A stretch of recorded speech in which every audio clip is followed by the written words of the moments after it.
Order, order. Before I call the Honourable Member for South Norfolk to move the motion, I would like to inform members that the Parliamentary Digital Communications team will be conducting secondary filming during today's debate for their series on procedural explainers. I should say that 49 colleagues are put in to speak in this debate, and therefore, if everybody is to get in, I have to impose from the very beginning a 3-minute limit on everybody taking part in this debate after the opener of the debate and apart from the wind-ups. And I should say that every time you intervene, of course, you are ensuring that one of your colleagues will not get in at the end. And I say to the opener that if he takes too many interventions and his speech goes too long, he's preventing other people taking part. So as long as you all bear that in mind, short speeches, no more than 3 minutes. Order, order. Ben Goldsborough to move the motion. Thank you very much. I beg to move that this House is considered E-petition 700138 relating to inheritance tax relief for working farms. It's a pleasure to serve under your chairship, Sir Edward.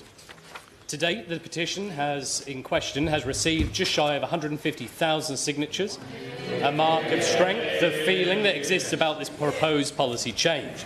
The petitioners argue that, and I quote, changing inheritance tax relief for agricultural land will devastate farms nationwide, forcing families to sell land and assets just to stay on their property. I want to put on record my thanks for the diligent staff of the Petitions Committee, who have secured for me, as a representative of the petitioners, meetings with the NFU, the CLA, the Tax Policy Associates, the Institute for Fiscal Studies and the Rural Accountancy Group. As a Member of Parliament for the rural constituency in South Norfolk, which is formed of a patchwork quilt of farms, I am honoured to lead this debate, and in doing so to give a voice to the farmers in my constituency who have contacted me to share their thoughts about the planned changes to inheritance tax on agricultural businesses. I will give way.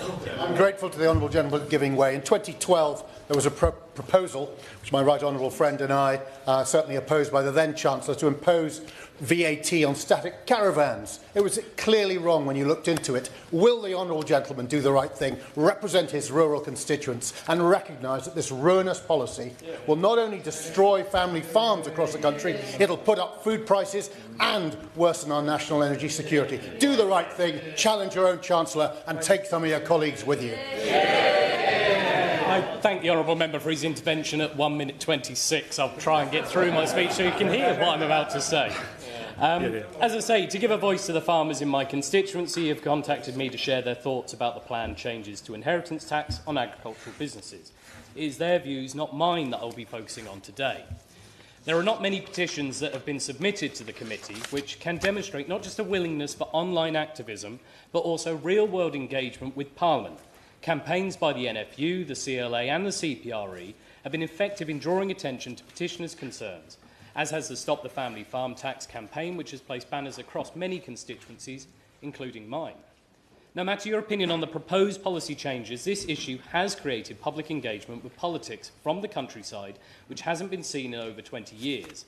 That is why today's debate is both needed and important, to demonstrate to farmers that by peacefully engaging with Parliament, their voices can be heard.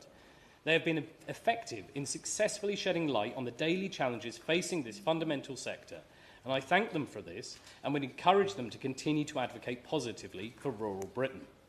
In my speech today, I want to touch upon 3 key areas that I've discussed with the NFU, the CLA and others. Firstly, the feeling of many farmers towards the planned policy changes. Secondly, the statistics that underpin the debate.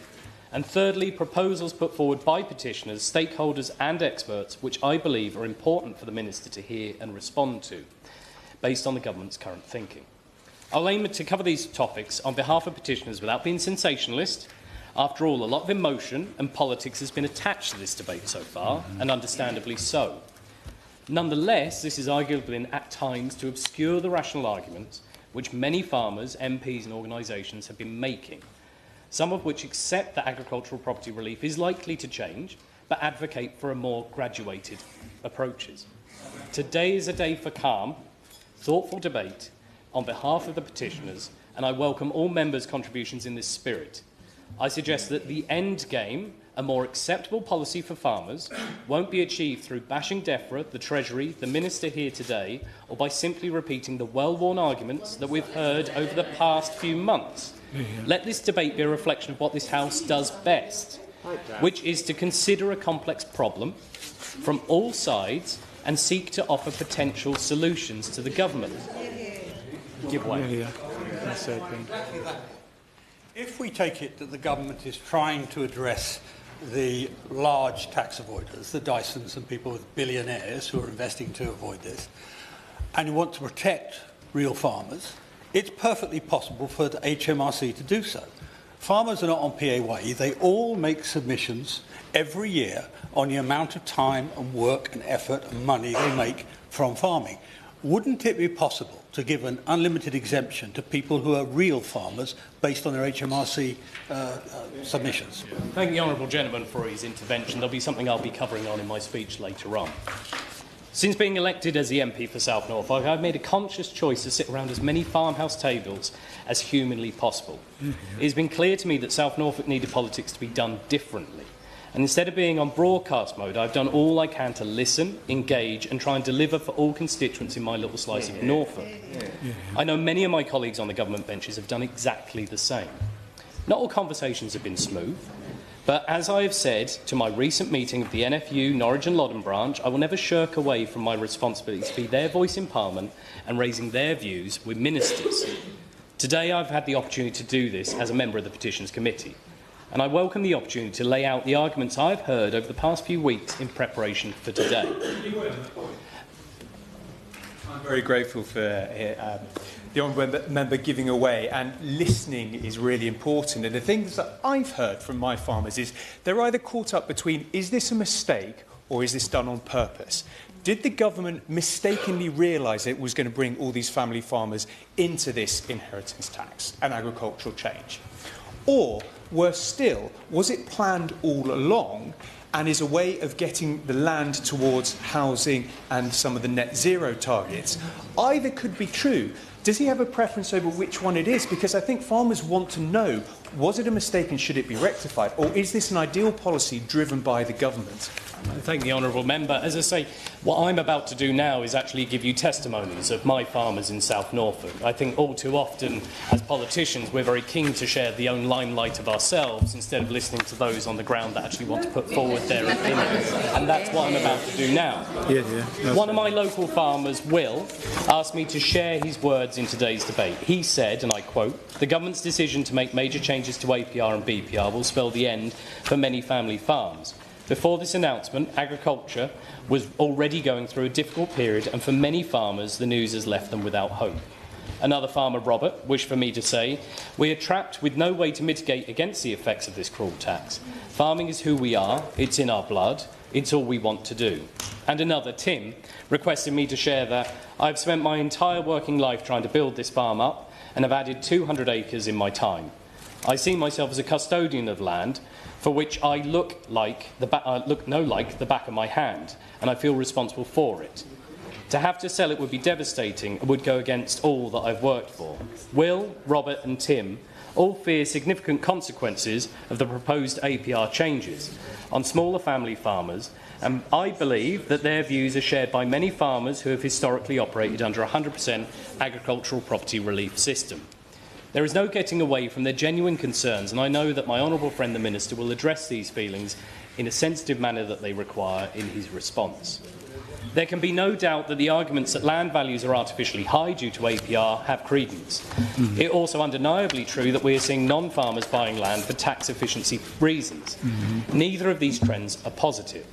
But to be clear, this doesn't mean that farmers are wrong when they raise concerns about paying a large one-off inheritance tax bill with anything other than the land they need to keep their heads above water, even if the bill is spread over 10 years. This is a proposed policy change has, therefore, arguably pointed to a fundamental issue for agriculture, which is the annual profitability of British farms. There is significant work for this government to do to ensure that farms up and down the UK become more profitable during this Parliament, and I know the Minister is working hard to do this. I thank my honourable friend for giving way and for bringing this petition, which some Monmouthshire farmers have signed. But do you agree with our Labour government policy, which is to protect farmers in trade deals, unlike the opposition, who unfortunately signed trade deals which flooded our high streets and our towns with foreign imports? And that would really help with the profitability of farms. I thank the honourable friend for that intervention. I think this is one of the things as well that this debate has created is a vacuum for us to actually talk about the other issues as well affecting farms. The honourable gentleman opposite me, we had an amazing debate on biosecurity in the UK where there was many cross-party consensus on the issues we need to address there. There's also the issues on SFI and BPS payments and the future of elms. There is so much we need to be doing, and trade deals that are going forward are one of those such areas. I thank my friend for that. Chair, you've just heard me touch upon some of the concerns of our farmers, but facts and figures are also important. So I'll move on to these. I apologise in advance, and the next bit of my speech may sound a little bit dry. The most recent data shows that the top 7% of inheritance tax relief claims accounts for 40% of the total cost of agricultural property relief. That is a value of £219 million. The top 20%, just 37 claims, account for 22% relief, worth £119 million. This is factual data, and in this context, the government's ambition for implementing this policy is sound. To end the system by which the very wealthiest in this country can avoid huge sums of inheritance tax by buying up land. But the petitioners argue that the proposed policy changes will not achieve this because it's not just the wealthiest landowners who will be impacted.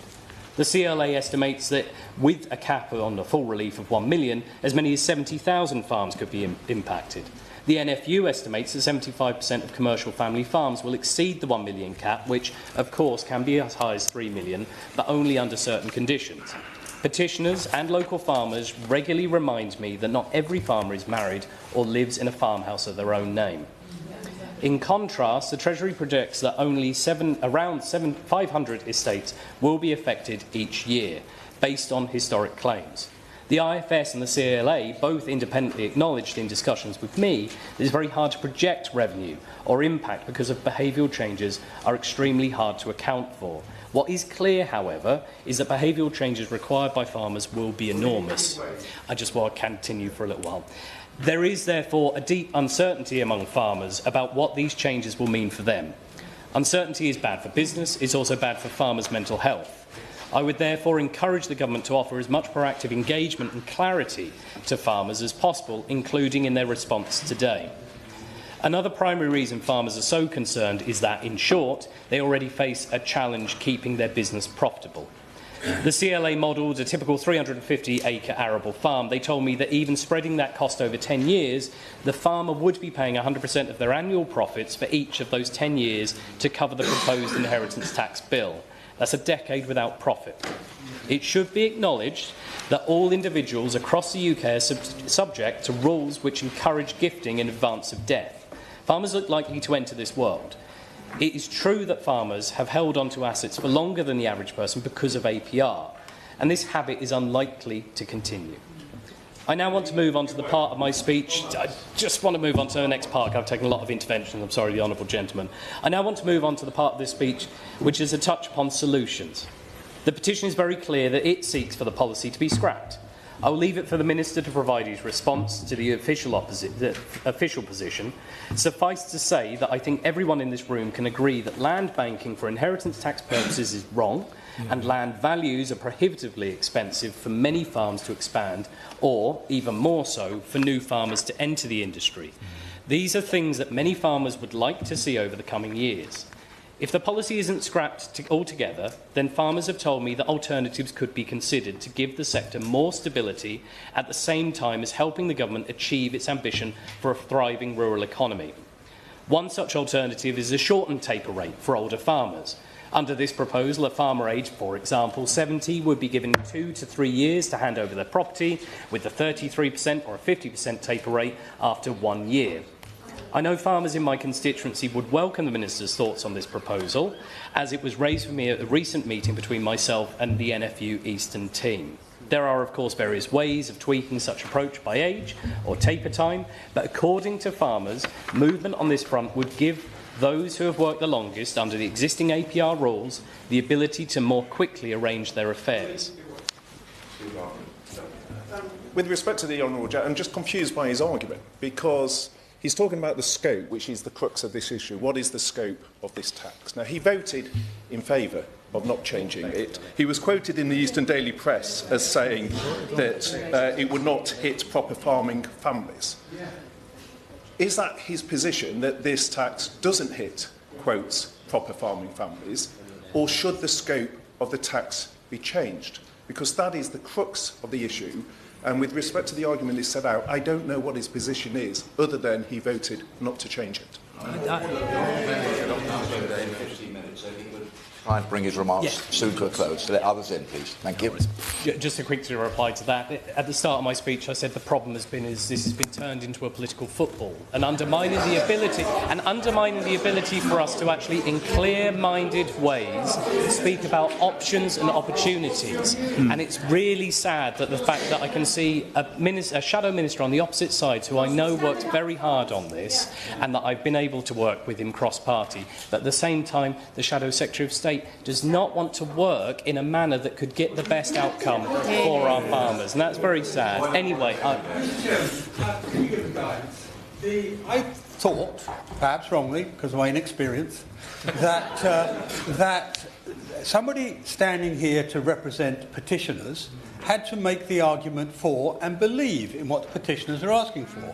We have had absolutely the opposite today. Those petitioners had no service from this committee up until this point. Well, that's not true. That's a matter of debate, but I'm sure there's plenty of people here which will give the arguments for the petitioners, so I wouldn't worry over much about it. Ben Goldsborough to wind up, please. Thank you very much, Sir Edward. As I say, there is one other option that I think is important for us to consider before I wind up fully, and that is the words of Mr Needle, who has recently said that a clawback system would be something that the government should consider as well, by potentially raising the threshold and also looking at a repayment. In conclusion, Sir Edward, I just want to say that my job today has been to represent the views of 150,000 people who signed this petition, and by pulling across the various options that people would like to see, I believe that I have done that. I would like to thank the honourable friends around this room on all political parties for showing the engagement and interest in this issue. It is important for all of us that we are standing up for our communities, and I thank everyone for doing that. Well said, Ben. And I would just like to say as well to the Minister, I thank him for listening to my contribution. I hope that he takes it in the spirit of friendship that it was meant, with the options on the table that I hope that those outside would like to hear a response from the government as to what action will be taken. Thank you. I remind members that if they want to speak, they must bob. The question is that this House has considered E-petition 700-138 relating to inheritance tax relief for working farmers, and I call John Lamont. Thank you very much. A pleasure to serve with you in the chair. Today I want to highlight the short-sighted, the reckless and misguided Labour policy to increase tax on farmers. Let's start by paying tribute to the petitioner for raising this important issue, and to the hundreds, if not thousands, of farmers outside this place showing how much they hate this policy. This is an issue that has dismayed and appalled my constituents in the Scottish Borders. They are bitterly disappointed because this decision by Sir Keir Starmer will mean the sad, even tragic end of many family farms. Many farmers will no longer be able to pass on their property, which their ancestors might have worked for decades or longer, to the next generation. That is not right. No. It's not why they've worked so hard to look after the countryside, why they've got up early and worked late all their days. What makes it worse is they feel betrayed by a Labour government that promised this wouldn't happen. Labour made it abundantly clear that they would not increase taxes on farmers. But just like the winter fuel payment to pensioners and national insurance rises on businesses, Labour didn't tell the truth.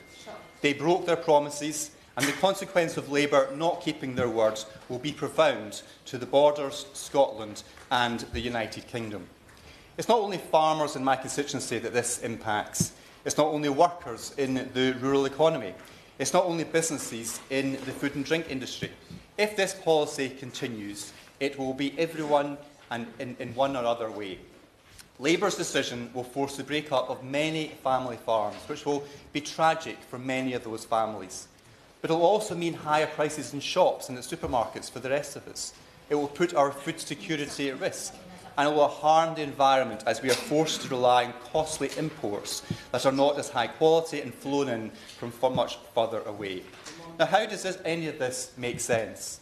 I'll give way to my honourable friends. I'm most grateful to my honourable friends. Does he share my concerns that the government showing their inability to crack a good deal when they go into negotiations may well give in to any potential trade with America and allow cheaper products that undermine our beef and chicken farms? My honourable friend makes a very important point. If we are no longer self-sufficient in terms of food production, we will become much more dependent on overseas, less good quality imports. So Labour have made a grave error that will cost our farmers and our country dearly. That's why so many people in the borders and across the whole of the United Kingdom are concerned by this decision. It will have negative consequences that last generations that may not be repairable. Because unlike any other businesses, farms can't come back once they close. They are often gone for good. But Labour simply aren't listening. They even admitted as much to me lately. I recently submitted a question asking the Secretary of State for DEFRA how much correspondence his department has received from individuals making representation on changes to APR and BPR for inheritance tax since October. Sir Edward, the only response I got was, they don't know. They don't have this information. This shows a stunning lack of disrespect for farmers and food producers. The Labour government simply don't care. Labour need to rethink their family farm tax policy. They said change often enough in the run-up to the general election. Well, that's exactly what needs to happen now. This deeply damaging policy needs to change. It needs to be scrapped or family farms will be lost. Supermarket prices will go up, food security will be at risk, and our environment will suffer. The Scottish and British people have spoken on this policy. Now Labour need to listen. Sean Woodcock.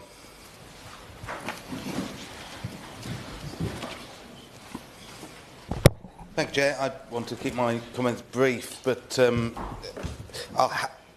every week when I'm out in the constituency, I take time to visit a farm.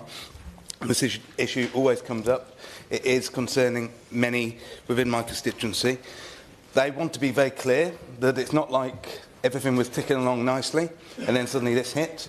They were sold down the river by the party opposite with the trade deals involving Australia and New Zealand, but this has caused a great deal of consternation. I want to quote a chap who I visited last month when he said that, I don't want to tell a tale of woe, I'm doing okay, there are good farmers and there are bad farmers, which affects profitability, but I am concerned that this policy is going to rob me of my inheritance that my several generations of my family have worked incredibly hard to build up. This level of concern, justified or not, I believe merits the government listening, and I hope that they will do so. Thank you. Robin Swan. Thank you very much, Sir. The government have said they're listening. I also hope they hear the tractors and the farmers from across this country who are outside this building today, showing their disgust at this proposal that has been brought forward. Mr Edward, I want to take this opportunity. The many contributors, I want to bring the Northern Ireland specific angle to this debate. 150,000 petitioners have signed this petition today.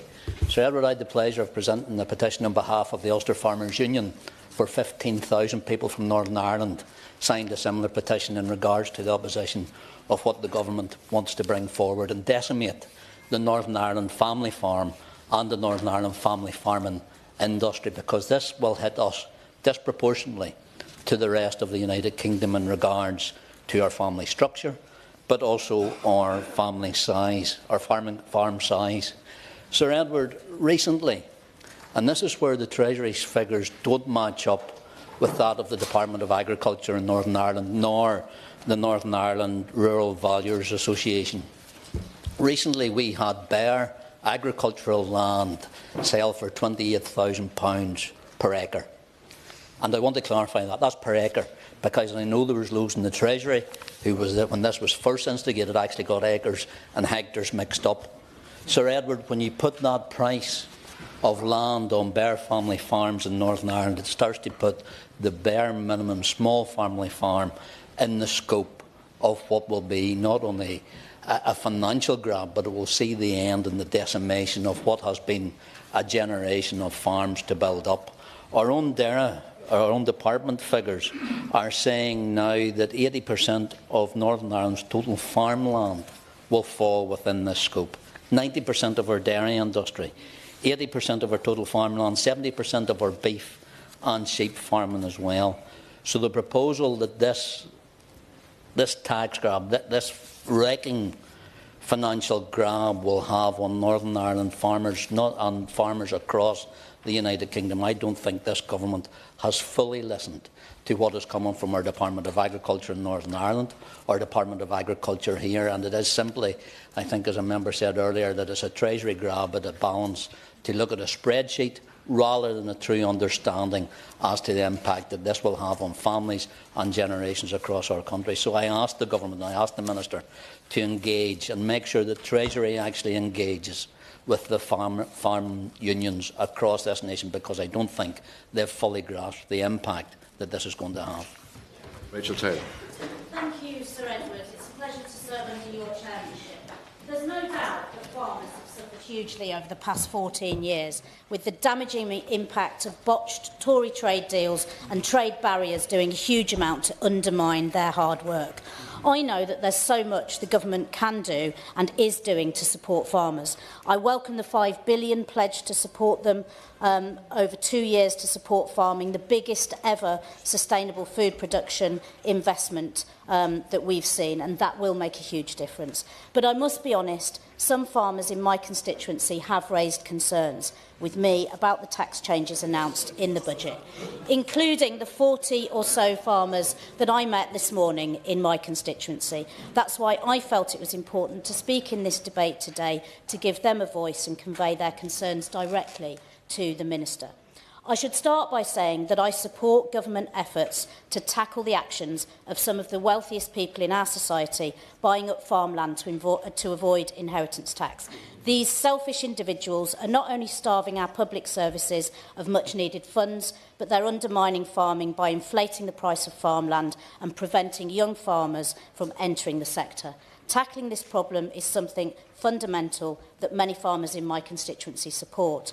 If the Minister will allow me, I will take a moment to list some of the concerns raised by farmers in North Warwickshire and Bedworth, starting with Robert from Overhouse Farm in Dordon. He asked whether the IHT threshold could be raised beyond 1 million. Joe and Martin Brandreth, farmers from Philongley and Bedworth in my constituency, have asked what steps the Treasury has taken to forecast future farmland valuations for how much this tax will raise, to ensure the policy has been calculated on the basis of valuations of properties at the point of tax and not on historic values.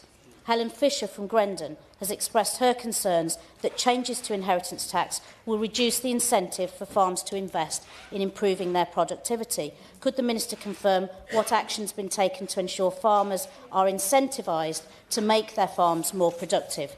Chris Corbett from Atherstone has raised concerns about the impact erratic weather is having on the productivity of his farm, with a 30% drop in harvests this year. Can the Minister set out what the government's doing to support farmers to adapt to the challenge of climate change and improve productivity?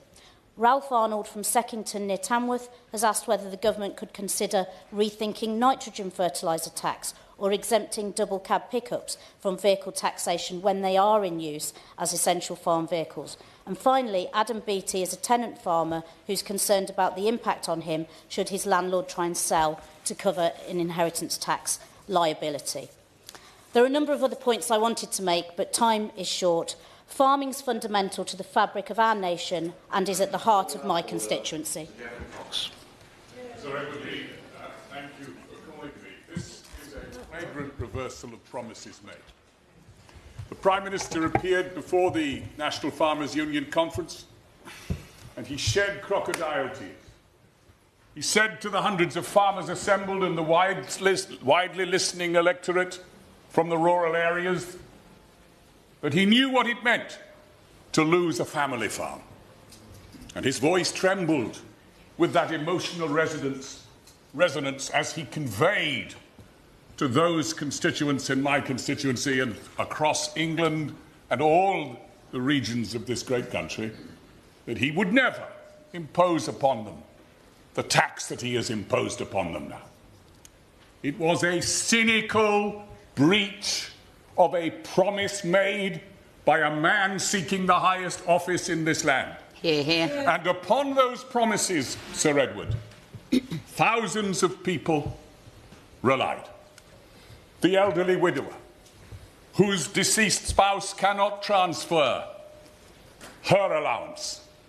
The widows, the elderly farmers, who may now fear that unless they survive 7 years, their family farm, often the work of a century of their ancestors, of herds cultivated and nurtured over decades, will be lost because they must sell off great portions of their farms. And these farms are farmed not necessarily for the profit they make, because the profit is exiguous, but rather for the love of the life they lead and for the support of the fabric of the rural communities we who represent them cherish and adore. And it is that blow, I say to the Minister, aimed with unerring accuracy at the very heart of rural life, that is the reason for the outrage you hear not only upon these benches today, but listen to the horns that are blowing outside.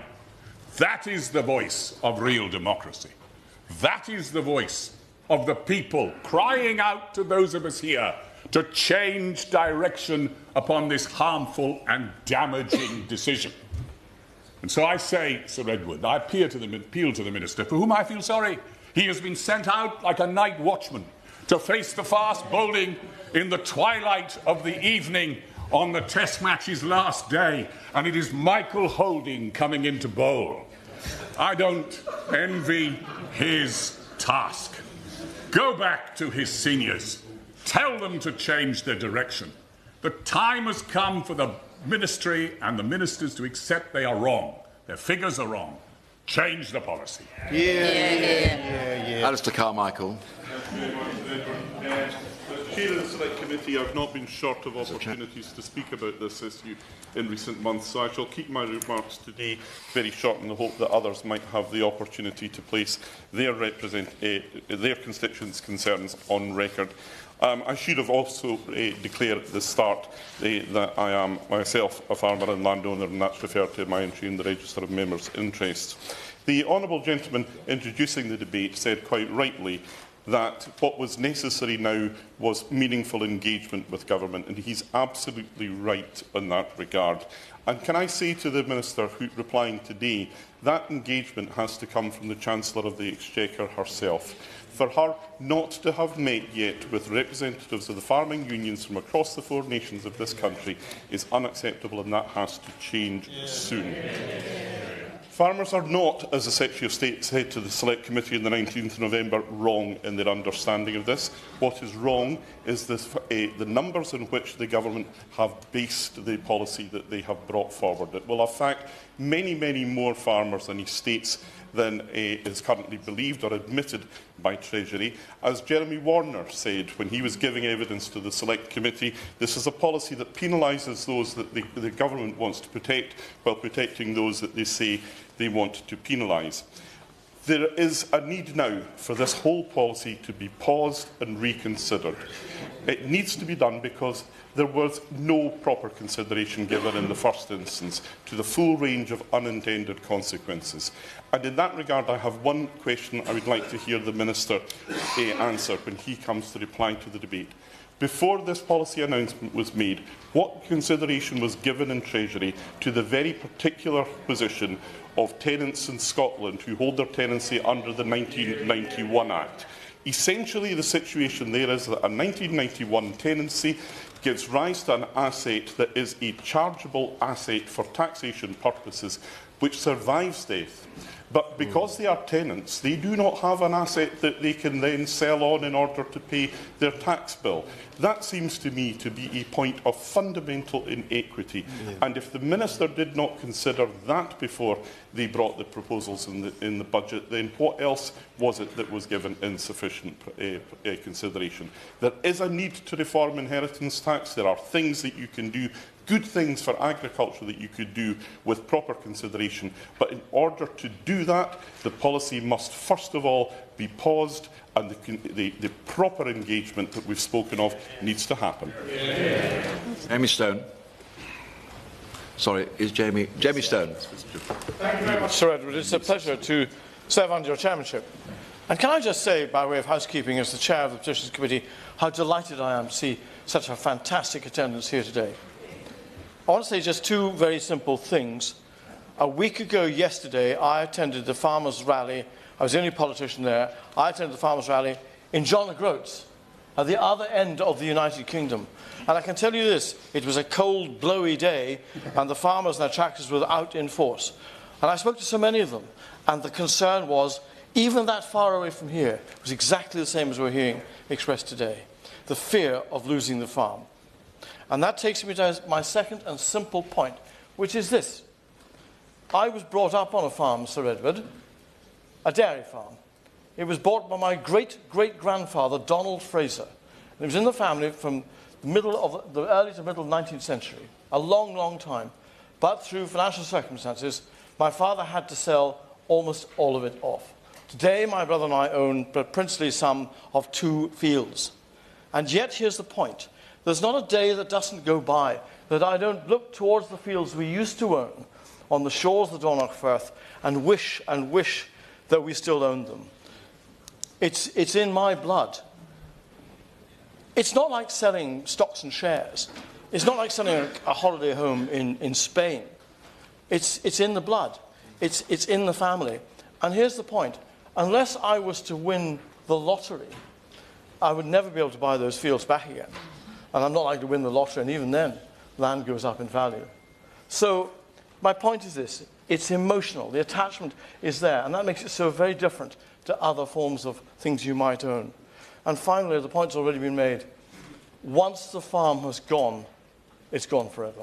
Thank you. Sorry, it's David Smith, isn't it? David Smith. Thank you, Sir Edward. Oh, she's not standing, is she? I've been having dozens and dozens of conversations with farmers across my constituency in North Northumberland, and it's become clear to me that they welcome the principle of this policy, which is to stop the super wealthy from land banking agricultural land in order to minimise their tax liability. And consequently, not one of those farmers has told me that they have a problem with the aim of the policy of stopping the wealthy avoiding tax. However, in the same conversations, many of the same farmers are also telling me that they're concerned that their businesses could be adversely affected. And I wonder if the relief element of the policy could be recalibrated. I know that the government's aim is to support our farmers and our food security, but we're doing this in a context where Tory inaction over 14 years has led them with great challenges, whether it's climate change, a muddled and chaotic Brexit, deals that we've heard about on lamb and beef that our farmers are concerned about. We're not in a vacuum here, Mr Chairman. In the end, I'm the first Labour MP in history for the vast majority of my constituency, and it's not because the population were happy with what the Conservatives delivered for the countryside and farmers. So I asked the government whether it could consider, if the balance is quite right. I've spoken to farmers in my constituency where their farms are worth 5 million, 8 million and 20 million, and everything in between. And sometimes with their cash flow, it means that they may have an inheritance bill of 2 Absolutely. Thank you for giving way. And does the honourable member agree with me and a farmer that I visited in my constituency yesterday, Emma, who's a dairy farmer, who has a real issue with the fact that she still has a mortgage on her farm? So how would the inheritance tax work? She can't pass on her farm now because she still has a mortgage. So how might that work? I thank the Honourable Lady for the intervention. There are a great many challenges, as I've said, that our farmers are facing, including being very over-leveraged in debt, and that's something that I think we should consider. I spoke to one farmer whose land is valued at £16 million, but their new inheritance tax liability would be about £2.8 million. but they make just £96,000 profit per year. So there are several examples of farmers who face enormous bills but with low profits. Absolutely. Thank you, Honourable Member, for giving way. And my farmers in my Shrewsbury constituency have told me that for many years now they've struggled to make a profit. Indeed, they say the only game in town is to go big or go bust. In other words, 12,000 small farmers have gone under because over the last decade it's not been a profitable business. And they say to me that they're ready to make some of these behavioural changes, to pass the asset down to the next generation so it can be profitable and sustainable and environmentally friendly, because that next generation have just come out of agricultural college and learned all these new techniques. But they do tell me that they wish to pass on the information that our oldest farmers will not be able to make that behaviour change quick enough. And would the Minister consider some temporary transition extension to the taper, perhaps at year 2, just to help them make the changes that they are willing to make this policy work? Thank you. I thank my honourable friend for that intervention and agree these are some of the challenges that our farmers are facing. And as these examples show, the value of the land is often not bearing a relation to the limited cash flow and profit that is being made. However, what is reassuring, Mr Chair, is that a few tweaks to the policy would remove most of this pressure on family farms while maintaining the pressure on land bankers, which is the focus. There's hardly a single North Northumberland farm that will enjoy 100% relief, even with the nil rate ban, so raising the threshold would provide instant peace of mind to family farmers. And finally, I suspect the Government could use RPA and DEFRA data to implement an active farmer test and judge if the land is being put to public use and is therefore eligible for relief. This would differentiate between intergenerational farmers and those simply buying farmland in order to reduce their tax liability. If a clawback mechanism is added and the land is then sold, say after 10 years after gifting, then the Government can reserve the right to claw the relief back for the public purse. Many of these measures have been in place in Ireland since 2015. I know the Minister is also hearing what I am from farmers across the country, and so I urge him and the colleagues to work together to consider whether this policy can be recalibrated to achieve both of the Government's aims of supporting our nation's family farms whilst closing the loopholes that have distorted our land values for too long. Emin Hines. Thank you very much, sir. The Government talks a lot about growth, and we debate often here and maintain economic growth. When we talk about farming, we talk rather about food production and sufficiency and security. We talk about land stewardship. We talk about fairness. We talk about rural communities and the countryside way of life. All those things are true and relevant, but this is also a debate about economic growth. Because economic growth requires productivity gains. Productivity gains require investment, and this policy is clearly going to hit badly investment in the vital rural sector. That is intuitively obvious, because there's a new liability that these agricultural businesses have to plan for. But it also chimes entirely with what I hear in and around Hampshire from agricultural suppliers, from machinery dealers and so on, with redundancies, with depot closures, with projects being cancelled. And my question to the Minister is, what monitoring is the Government doing of actual investment in the agricultural sector and the harm that that may do to productivity? Now, it's often said, and it's been said again today, that farming is not like a normal business. My East Hampshire farmers are very quick to remind us it is a business and you have to be able to make a living. But it is abnormal in one key sense. Economists talk about normal profit and supernormal profit. There's no such thing as subnormal profit, because if you're not making enough to make the thing economic, the idea is you wouldn't be in the business. But many of these are. These are farmers who accept a sub-economic return on capital employed. And they do that because, yes, it is a business, but it's more than a business. It's more than a job. It's more than just an investment. And ministers should not expect the same approach to be taken if the family farms are broken up and replaced by something else. Now, repeatedly, the Government have said, oh, don't worry, because the effect of this will be reduced because couples can pass on assets between them. But we know, because of the written question tabled by my right honourable friend, that actually only half of farmers are in couples. Almost half are individuals. And this is going to affect far more farms than I think the Treasury, to be fair to them, the officials even realised to begin with, and certainly the numbers that we have discussed in this House. I say to the Minister, there are reasons why this relief was brought in the first place. It was not a loophole. It was not an accident. It was brought in to achieve a purpose. And there are reasons too why it was retained all these years. Now, Sir Edward, it is not unheard of for a government to discover that when it brings in a tax, its effect in practice is not quite as they expected when they did the spreadsheet and when the Minister signed off the sub. It is not too late for this Minister, for this government, to change their minds, to make significant changes. There's no shame in it, and I urge him to do so. Yeah. Sam Rushworth. Have we got him? Yeah. Hello. For the farmers in my constituency in Bishop Auckland, which is a Labour farming community. And the farmers in my area are worried. And they're people who put their trust in us at the general election. And why did they do so? Well, they did so because they'd been so badly let down for 14 years before. They did so because they knew that there was more that could have been done by the previous government on things like trade deals, supply chains, flood defences and on crime. So let me tell you what farmers in my constituency are telling me about this issue. They say, as has been said already, that they have no problem with the principle that we should be closing tax loopholes.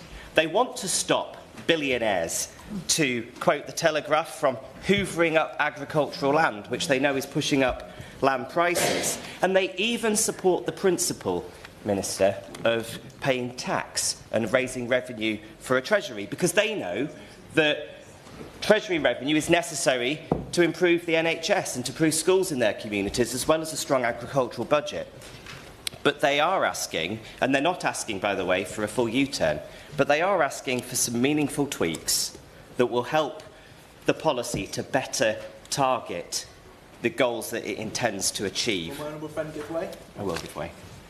Thank you, honourable friend. We've heard quite a few suggestions already today for ways that this policy could be tweaked, could be amended. Would he join me in urging the Minister to get Treasury officials to at least model some of these changes to help advance this debate in the coming months? Thank you. I welcome that intervention. And there are two areas in particular that I think farmers in my constituency would like some answers. And one of them is around thresholds. You see, because the policy still keeps 50% agricultural property relief, it doesn't actually close a tax loophole at all for the very wealthiest.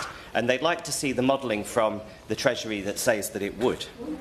Meanwhile, because the threshold is quite low, it does mean, sadly, that some of the family farms in my constituency will really struggle to pay that inheritance tax bill. So they would like to see what modelling has been done around the thresholds, because they understand that, and again, they're not asking for you to, they understand that this should be neutral to the Treasury, but they would be interested to know if we could lift the threshold but go to 40% tax at another threshold, whether that wouldn't both better protect the small family farms while at the same time doing a better job at closing the tax loophole. And on another point where they would welcome some consideration is this proposal of a clawback. Because you see, if you inherit a £5 million farm, you're not a millionaire. You're the custodian of agricultural land with the responsibility to farm it to produce food for the nation. If you sell a £5 million farm, you become a millionaire. But you're not simply by inheriting one. So they would also be interested to look at that. And I think it would be helpful for the farmers in my constituency to understand the modelling the Treasuries have done. And finally, just to say, there is amongst that community, a Labour farming community, goodwill for this government on many of the things that we are trying to achieve. And that goodwill can be retained. And I think there would be no shame in looking at this again. That's a very thoughtful contribution, and he's clearly looking at ways in which this can be amended in order to make it more palatable to the farming community. That may be the reality that we're looking at, rather than getting rid of it altogether. Therefore, would he not also agree that we should be looking at changing the transitional arrangements in order that succession planning could be properly undertaken, because that clearly can't or indeed leaseback arrangements to enable viable farms to continue? Well, I think there's a variety of things that could be looked at, and I've met with the NFU this morning, and we discussed various points. But I feel that these are all things that should be considered. And I just want to close by reiterating that I believe that the community that I represent still has goodwill towards this government and the intentions of this government. But I do think that there are aspects of the policy that could be tweaked to better achieve its intentions. Thank you. I advise to speak for the 468 signatories to this petition resident within my Angus and Perthshire Glens constituency. I have to tell you, Sir Edward, that's about 11 times more Angus and Perthshire Glens constituents has signed any other petition that comes from this place. And I've never, in my time in this Parliament, seen MPs perched on windowsills to be in the room for a debate taking place, such as the mass demonstrations outside or the demonstration on the South Inch in Perth just the week past at the weekend. This is fundamentally unjust. The government said they wouldn't do this, and they've gone ahead and done it, and they've applied it without any warning. There's no taper into this new regime. It gives no time for farmers to adjust their tax arrangements. It's juxtaposed diametrically to current tax advice, which is grossly unfair. It ignores that there is no actual financial enrichment, that you simply become the custodian of the asset. It doesn't get after the non-farming interests who are avoiding tax. It ignores the disproportionate effect on Scotland. It ignores the fact that a quarter of Scottish farms are tenanted. There is zero provision in the in this policy for those, and it doesn't take cognizance of the 15,000 Scottish crofts either that are grossly adversely affected by this policy. It's economically incoherent. The tax will precipitate the tax is on the production of food. It will precipitate a reduction on investment. That will have lower yields. That will mean higher prices. That will be inflationary, which is the last thing this economy needs. And it's not just farmers who will be undone by this policy, but the entire agricultural supply chain. It undermines the reinvestment model between generation to generation, and it ignores the societal benefit of agriculture to our rural communities. And with BPR, it's a betrayal of the divestment drive that farmers are so dutifully applying themselves to over the last 20 years. And it threatens the sell-off of family farms across places like Angus and Perthshire Glens to faceless international corporations who won't leave anything positive behind, certainly not any profit. This is anti-growth. As the government now, I suspect, fully realise behind closed doors, this is a disastrous policy misstep. It plays fast and loose with the mental health of farmers. And let me echo the chorus of the National Farmers Union for Scotland, that this policy must be paused, the industry must be properly consulted, the outcome of which must be the removal of this iniquitous threat to all that we hold dear in our agricultural and rural communities and economies. And on behalf of the agricultural sector in Angus and Perthshire Glens and across the whole of Scotland, and in fact the whole of the United Kingdom, which I don't often reference in a speech, Mr Chair, this is not too late to do the right thing, and I implore the Minister to do so. Thank you.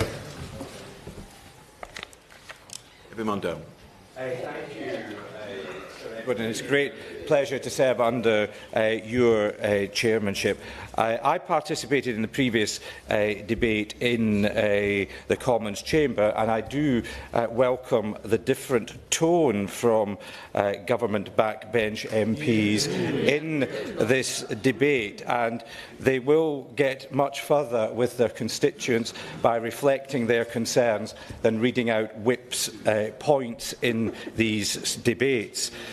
One issue that I want to highlight, because it goes against some of the suggestions in relation to so-called land banking, is that in my own constituency, where agricultural land is currently sold, it is acquired by private equity firms who want to go down the route of industrial tree planting or solar farm production. And if we go down the route of requiring farms to be sold to meet inheritance tax demands, farms will not be sold to new family farmers. They will not be sold to new entrants. Yeah. They will be sold to these very private equity firms who want not to produce food on our land, but want to actually maximise other tax benefits that they can do under carbon offset and other environmental tax benefits that they get. And in addition to that, they don't employ anyone.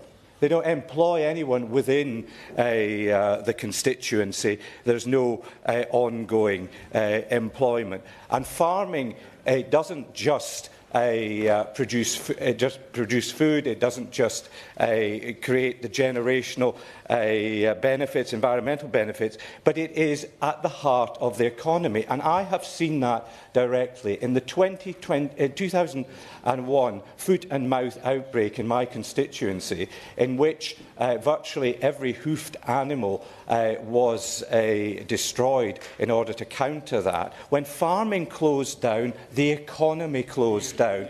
Everybody in the constituency lost out. There weren't people in the shops, there weren't people buying cars, there weren't people in other businesses. So farming isn't just about some of the things that we've heard today. It is actually right at the heart of the economy. The other point, yes, sir. Thank you, Member for Government Reid. Changes can be made to inheritance tax that will gain or will prevent people from gaming the system and buying up land to avoid tax. But that can be done without impacting on existing farming businesses. Does the honourable gentleman agree that for the government not to have even considered these changes in previous responses is not only unacceptable, but it's a dereliction when it comes to food security and national security? Well, what will be unacceptable is if the Minister stands up at the end of this debate and gives the same response to previous debates, having heard the points that his own colleagues have put forward as to how damaging, how ill thought through this policy proposal has been. And therefore, I'm looking not just for a change in tone from government backbenchers, I'm looking for a change in tone from the Minister when he responds to the date. Yes, indeed. On that point, would my right honourable friend agree with me that the Labour leadership is in serious jeopardy of stubbornly painting itself into a corner, whereas what is needed is pragmatism, and for the Labour leadership to listen to the farmers, to the public and to its own backbenchers? And for today's debate to mean anything, for these Labour backbenchers to mean anything and their words not be cheap, it's time for the leadership to actually listen and find a way to graciously stop this farm food tax. I absolutely agree with my right honourable friend. Labour constituency MPs have listened to their constituents. That's being reflected back to us today. And now we need the Minister to listen to Labour MPs. And the other point that I would just want to get on the record myself is the point that the Right Honourable Member, the EFRA Chairman, made in relation to the very specific issue in Scotland in relation to tenanted farming holdings there. And the fact that tenanted farmers are not, if they are to raise the funds required, they would actually have to give up the whole holding, and in doing so they might not even be able to do that, and that clearly has not been thought through as part of this exercise. So, Sir Edward, to conclude, I hope that we can actually see this debate, because that's what people outside want. They want a debate to change policy. They want a debate to show that the government is listening, has heard what they have to say and will do something about it. And I hope that that will be evident in the Minister's contribution at the end. Jim Shannon. Just to explain now, if you want to speak in this debate, you have to be sitting in the centre. That's why I'm over here. The only seat was available. Okay? just to declare that at the very beginning. I'm very much opposed to the agricultural farm inheritance tax, okay? And the Minister's sitting next to me, I'm going to try and nudge him a wee bit, nudge, elbow, wink, and all the things you normally do. But can I declare an interest as a member of the Ulster Farmers Union? I understand that there are some people from the Ulster Farmers Union there. I'm a landowner and a farmer in my constituency of Strangford. And I'm here to speak on behalf of the hundreds of my constituents, and the subject of which will have an effect on every single one of my constituents, whether they realise it or not. My neighbours, every one of my neighbours, the farms are passed down from generation to generation. I was sitting there just thinking as we were speaking, I can't think of one neighbour who hasn't had a farm handed down by generation, by generation, by generation. That's my neighbours. So I begin by thanking the Ulster Farmers Union, who have worked so hard in providing the information that I will very quickly speak on today, which indicates that the depth of the folly of the decision to implement inheritance tax on working farms and the devastating impact that this will undoubtedly have on food security for the entirety of the UK. The land for my neighbours, for me, for all the people that I know in the Ulster Farmers Union in Northern Ireland, the land is the lifeblood of the farmers. It is more than land, it is their very reason for existence. The Northern Ireland Irish Rural Valuers Association, in conjunction with the Central Association of Agricultural Valuers, has used available data to look on the impact of October's budget proposed changes to inheritance tax. They tell me, and 6,000 farms in Northern Ireland, taxpayers they all are, will be affected by the tax change over a generation. My honourable friend for South Antrim referred to the value of the land. The value of the land in Northern Ireland is more than the value of the land here. With great respect to all my English, Scottish and Welsh compatriots, our land is better. And I say that with great friendship to all my friends in this chamber. Now, what are the solutions, Mr. Chairman? The Minister sitting beside me, I hope he's listening. I'm sure, of course he's listening. There's a way forward. The Ulster Farmers Union have said to me that the value of the land that was done was in the 70s, the 80s and 90s and the 90s. That gave a rateable value which is unreal for today. So can I suggest that the answer is quite simple. Take the threshold from £1 million to £5 million, and all the farmers in Northern Ireland will benefit from that. And the farmers in the rest of Wales and Scotland and England will also benefit from it, because the threshold is too low. So change the threshold. Minister, it's quite a simple one. It's to the Chancellor, and I also understand that the farmers will be meeting, I understand, the Chancellor shortly. I look forward to the outcome of that. But I tell you one thing, let's change the threshold. Let's give the farmers in Northern Ireland some hope for the future. Let's keep those farms that were handed down from generation to generation. Keep those farms. That's what this debate's all about. It is for me. I hope the Minister's listening. Ellie Challenge. Thank you, Chair. Sorry about that. Okay. I rise in this debate to represent my constituency of North Herefordshire, where this is a huge issue of concern, and 914 people in my constituency have signed this. I think it's the second highest number of signatories in a constituency, and I know it's farmers in my constituency, in my surgeries. I've met dozens of them here in Parliament, and really have heard from them loud and clear just how much anxiety and distress this is causing. So I want to represent their voices here. I feel that the way that this policy has been introduced is really deeply regrettable, not only because it's caused such huge distress to the farming community, and we're all aware of the challenges, the mental health challenges that those in the farming community are facing anyway. This has made it worse. But also because this has been hugely undermining of the much more positive and constructive conversations that we desperately need to have between government and farmers to face the challenges of food production, of job generation, of tackling climate change, protecting biodiversity, all of these areas where farmers and government need to work together hand in hand for the long term. And all of that has been blown up in the air by the way that this policy has been introduced. Super frustrating. Now, in the introductory speech that the Honourable Gentleman made, he spoke about the need to consider complexity and offer solutions, and I really do agree with him. And I feel that we should be doing that in politics all the time, not just tossing insults at each other across the chamber, but really working to grapple with this. So in that spirit, if we're talking about addressing the complexity, understanding the complexity, we desperately need a set of figures that we can use as a common basis for discussion, because we still got government saying one thing and farmers saying the other thing. Indeed, we've got the AHDB just recently saying that 76% of farmers are going to be affected by this. When are we going to get some statistics, some modelling that we can really agree with as a basis for understanding the impact of this? Sorry, I won't give way because of the demands on time. If we're talking about solutions, several have been raised already today here. Reviewing the thresholds and the rates, because as many have referred to, farmers themselves recognise the problem of the use of land as a tax loophole, but this policy doesn't plug that gap properly. We really should think about the thresholds, the impact that it's going to have on farming. Perhaps we also need to think about addressing the issues facing older farmers, those over 75, who haven't had any opportunity to engage in tax planning. But fundamentally, we've got to fix the problem of farming being insufficiently profit-making to enable people to secure their livelihoods long-term. That has got to be the focus of government policy. Thank you. Thank you, Dr Morrison. It's a pleasure to serve under your chairmanship.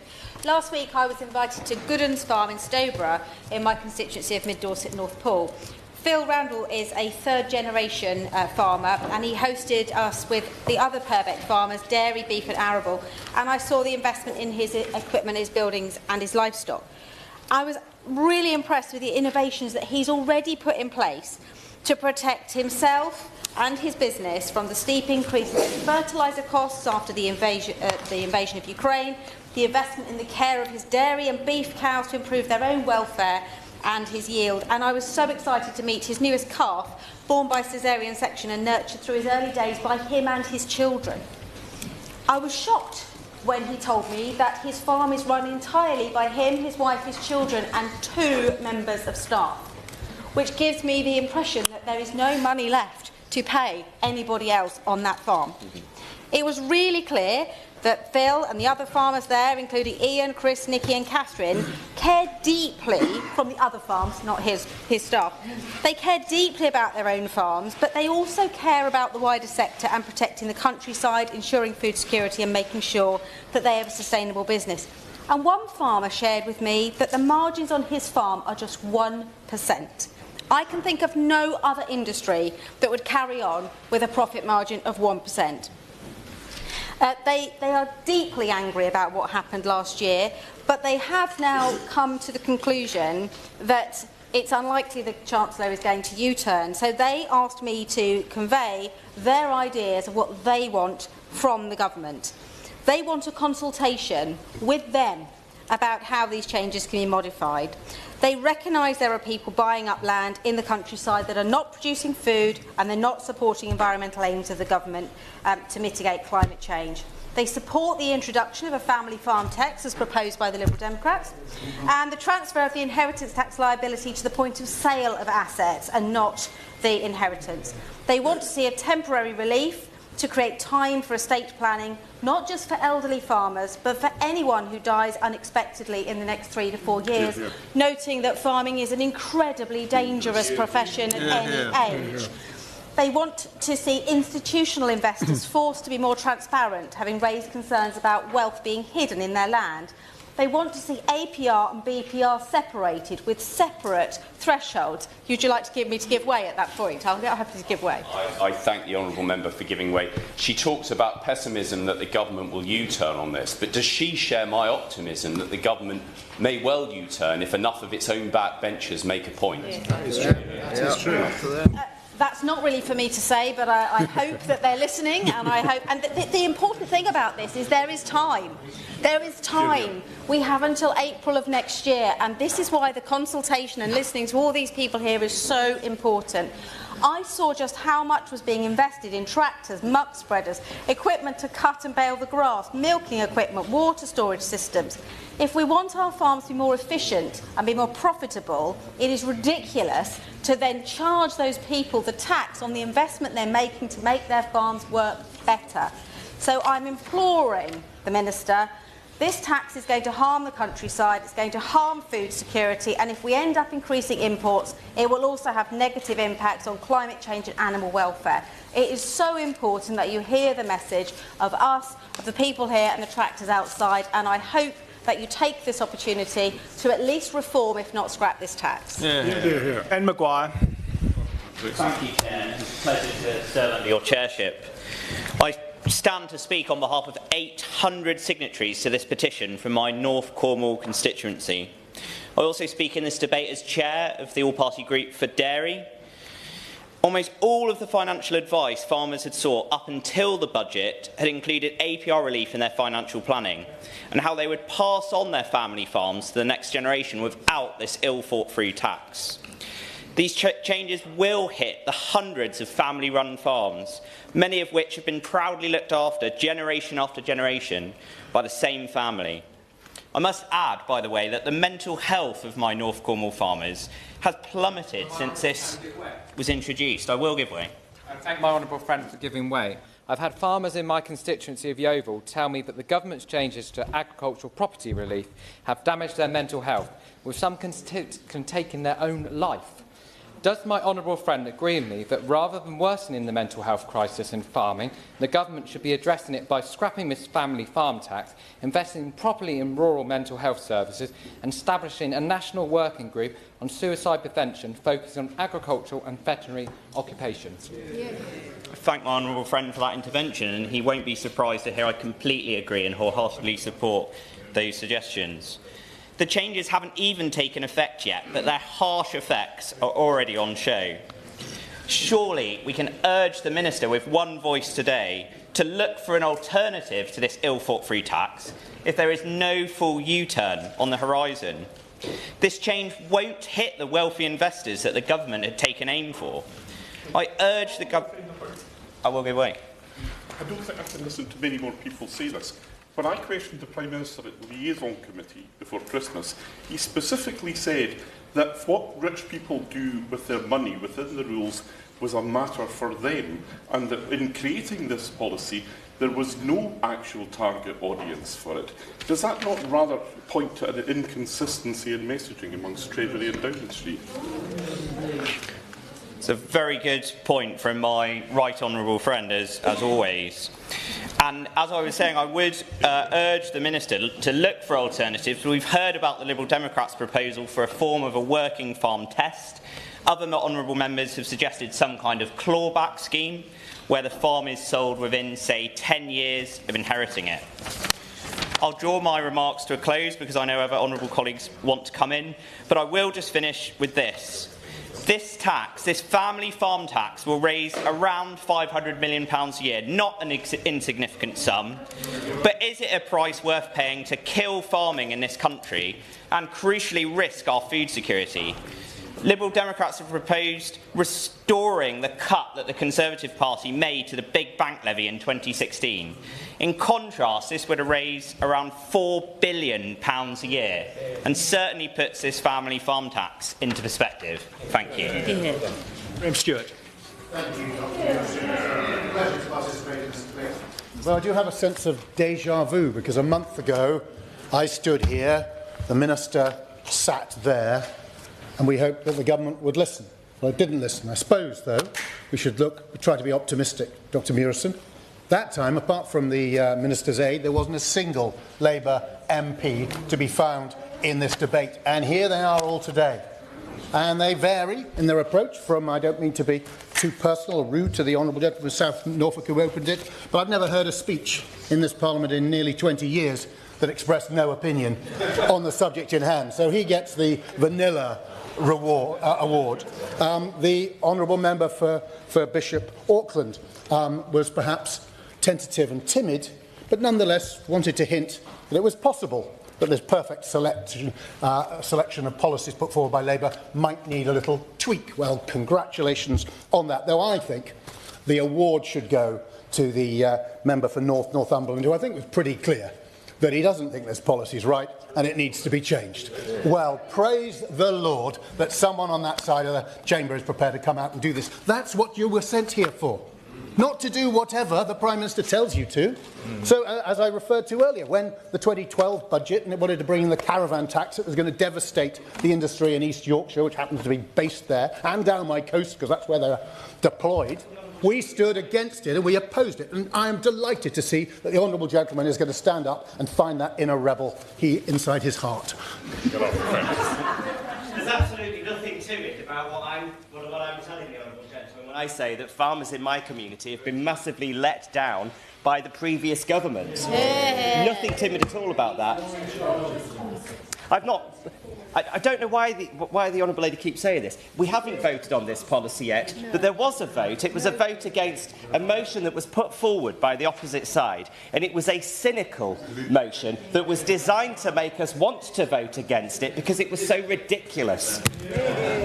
Well, I'm afraid he's sort of shrunk inside his outer shell, and the farmers in his constituency will have heard that. But it is possible to challenge your government. And I would say to my whips then, the best service you can do the government is to stop it doing something stupid and harmful and alienating of voters. And I would hope that members opposite could see that, because we can't change this. People outside say to me, can we get this changed? Well, it's actually up to Labour MPs. They have the majority. And part of a democracy, it's not about having a majority, you can do what you like. A democracy is listening. A democracy is, in fact, doing what the now Prime Minister told the NFU. He said, you deserve a government that listens, that heeds early warnings. Well, you know, there's one or two about. Listen, change. And if the government changes, 4 years on, no one will remember the U-turn. Whatever the civil servants tell you, they're always very keen you stick with a policy. If it's wrong, stop doing it. And this is wrong. And perhaps if in the minute and 20 seconds I have left, Dr. Mearson, I just say, why is it so wrong? And we've touched on the various elements, but I'm not sure we've pulled it all together. We have a really peculiar group of business people in this country. They're called farmers. They take a return on capital, so the millions they have invested in this thing, they take a return on that, typically less than 1%. There's nobody that I'm aware of, no business I was ever involved in, would remotely consider continuing in an industry that paid less than 1%. So they take a pittance and they get up at 4 in the morning for the privilege. And they look after the animals. It doesn't matter if they're ill. They can't carry their employment rights. They go, I'm not well, I shouldn't have to go out, because the cows don't care. They have to go out, they have to look after them, and then they get less than 1% return. And these businessmen, the most beneficent, public-minded business people in the whole country, then provide excellent food at among the lowest prices in Europe. So if ever there was a business you wouldn't want to go and mess with, it's these. I shouldn't say it, I'll make enemies of them. I give way to the honourable gentleman. I just want to thank the honourable member for his scoring system. But could I ask the honourable member if he could confirm if he was part of the last government that failed to get £300 million of subsidy to farmers out the door in the last government?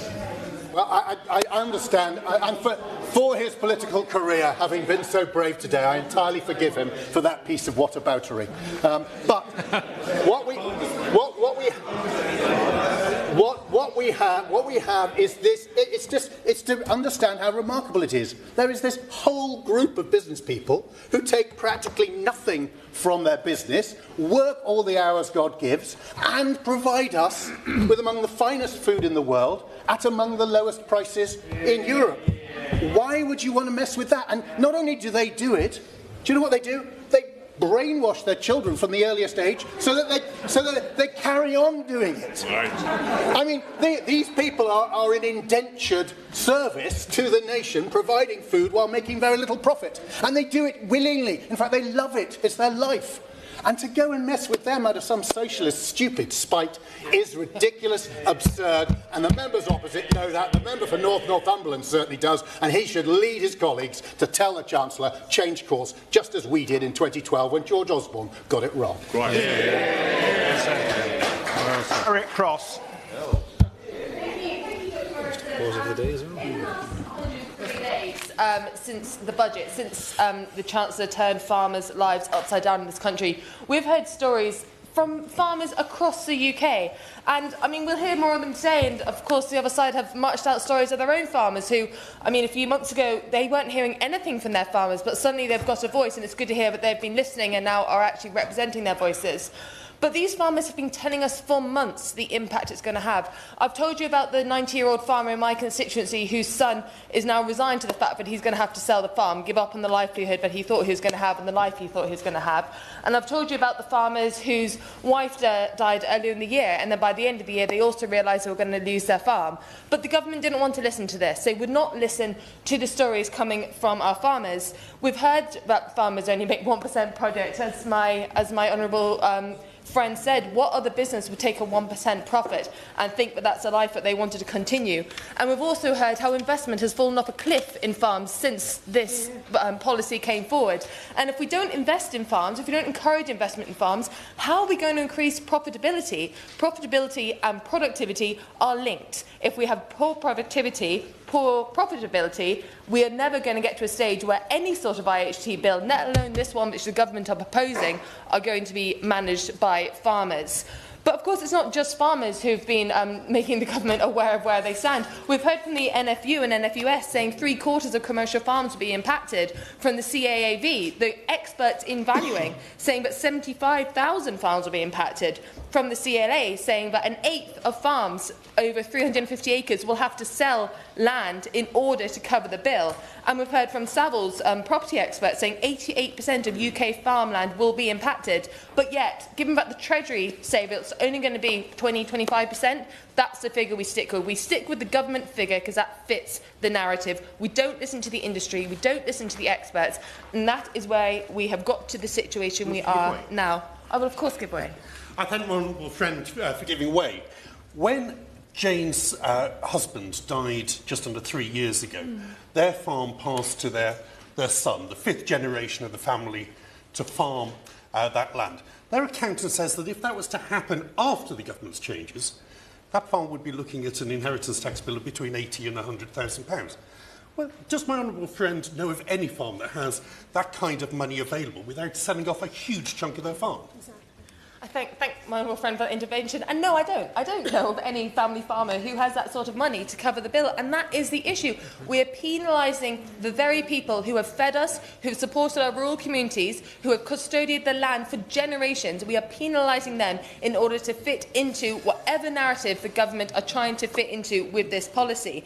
And the unintended consequences also have to be impacted. The impact on hauliers, on vets, on rural communities, on farm shops, on workers. All of these will be impacted because of this policy. It's not just family farmers. They are the start of this, but the result of this spreads right through rural communities, length and breadth of the country.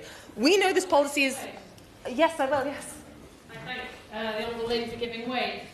In my constituency of South Devon, we did a survey of all the farmers just to see whether the government's figures stood up. Now, the government claims that 73% of family farms will be unaffected by the change in tax relief, but 85% of the farmers who responded to our survey believe they will be affected, with an average inheritance tax bill of £637,000 because of the extortionate cost of land in South Devon. That's nearly £64,000 a year in tax every year for 10 years. Would the Honourable Lady agree that this is unworkable and will see the decimation of our family farms?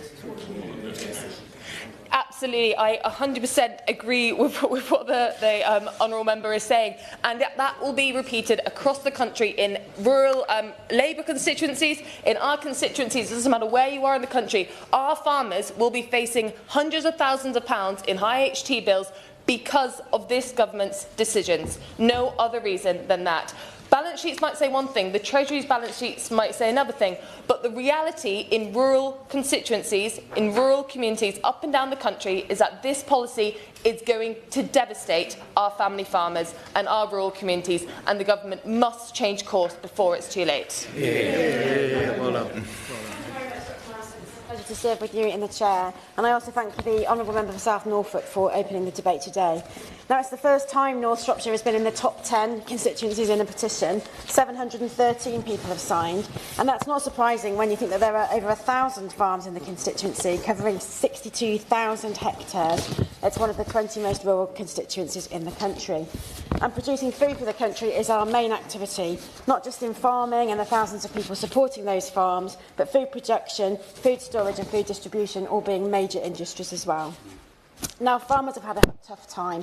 Incomes are historically low, and those farmers can ill afford to pay inheritance tax when an estate sadly passes on.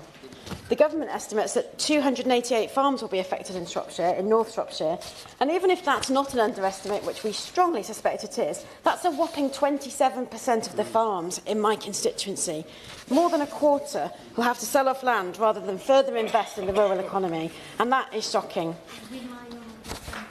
I will give way. I thank my honourable friend for giving way.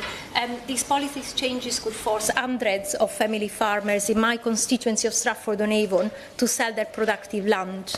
Does my honourable friend agree that, as well as causing uncertainty to tenant farmers, these policies undermine our ability to address the threats to food security without discouraging those who land bank for tax purposes? Well, I do agree with my honourable friend, and I will come on to that point in a moment. I just want to mention Robert, whose family farm has been forming a traditional mixed dairy and arable farm for 120 years near Oswestry. Their farm is valued at £6 million, which sounds like a lot, but their income is only £60,000 a year.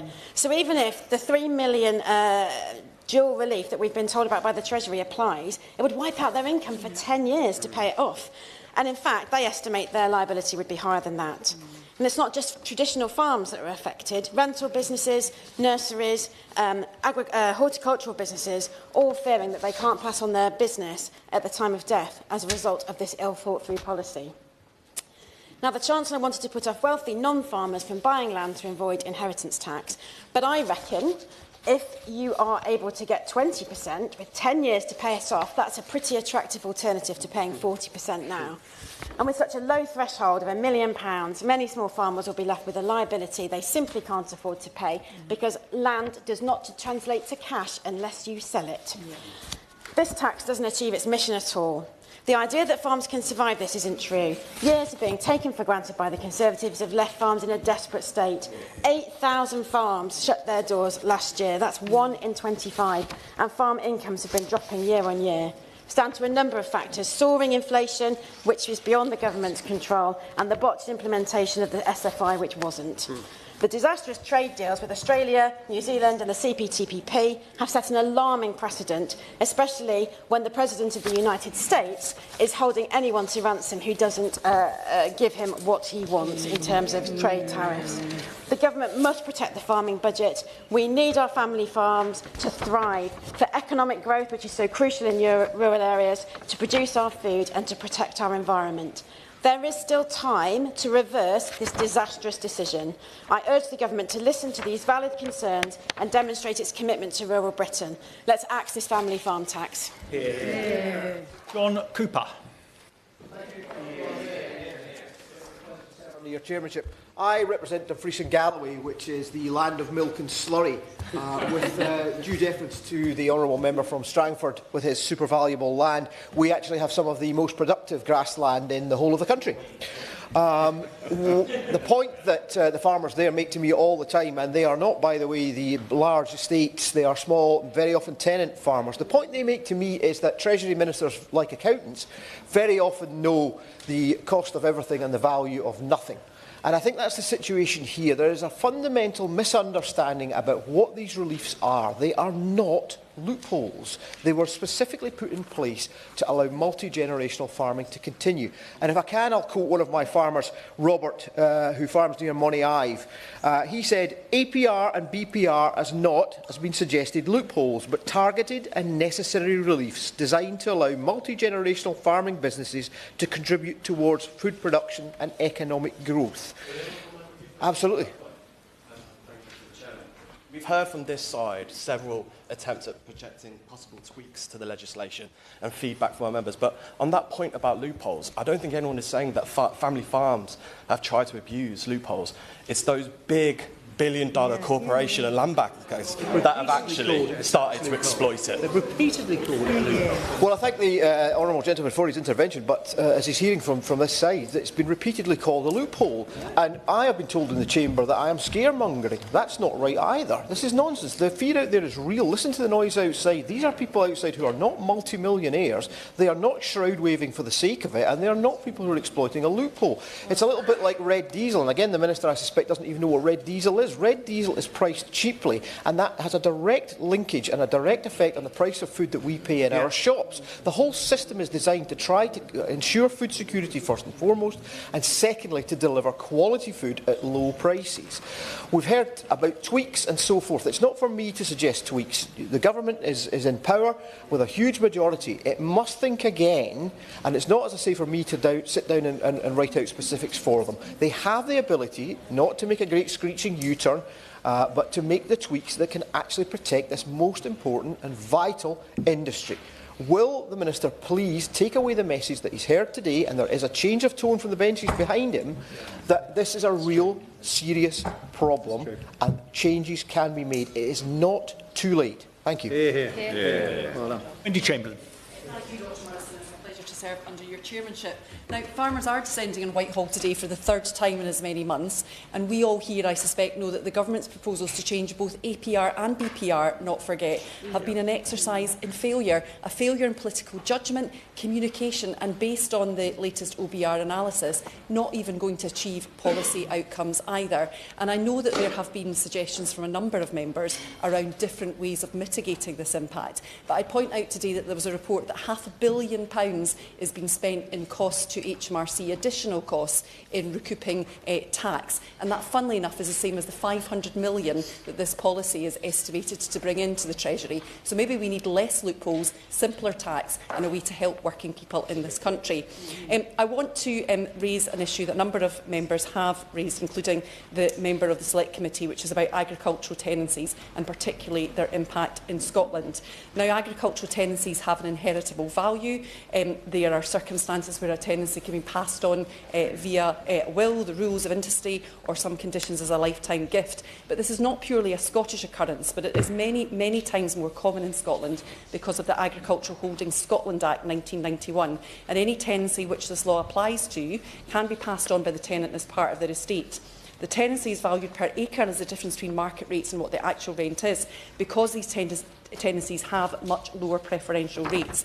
And according to the CAAV, and I know they've written to the Chancellor about this, it means that the average value of lowland arable land, for example, would be £3,000 to £4,000 per acre, and I'm grateful to them for explaining it. That means a tenancy of 300 acres breaches the APR threshold and they start paying APR, and that's before taking into account the value of machinery. Whilst we've heard broad concerns about the future of farms if they're forced to sell land piecemeal, this just isn't an option available to tenant farmers. Now, it's complicated and it's technical, but I do think the government just haven't thought about the impact on Scottish tenant farmers. I've raised this 4 times in the last 3 months, both at Scotland Office questions and indeed the urgent question that the Minister replied to a couple of weeks ago, and I got platitudes. I don't think they have looked at this at all. And I'm conscious that we are talking about farmers and this perception that farmers are wealthy. I think we've made it clear in the Chamber today that this is about people who have cash held in their land, but they cannot release that without selling it. But I just want to conclude, Dr Marsden, by saying the last constituent I spoke to last week, who was a farmer, was previously a tenant farmer, had bought her farm 8 years ago with her family under a mortgage, and is now transitioning from working tax credits to universal credits. We need to deal with that myth, and I urge the government to pause this policy. Thank you, Chair. I've heard no one in this debate defend a land banking corporation. But what I have heard in this debate is many members objecting to genuine farmers being treated in the same way as if they were the land banking corporations. That is fundamentally wrong, and therein is the basic flaw in this proposal. Chair, I think it should be useful to cast our minds back as to why 40 years ago this concession was introduced. And it was for 2 reasons, we were told at that time, 2 reasons which still apply today.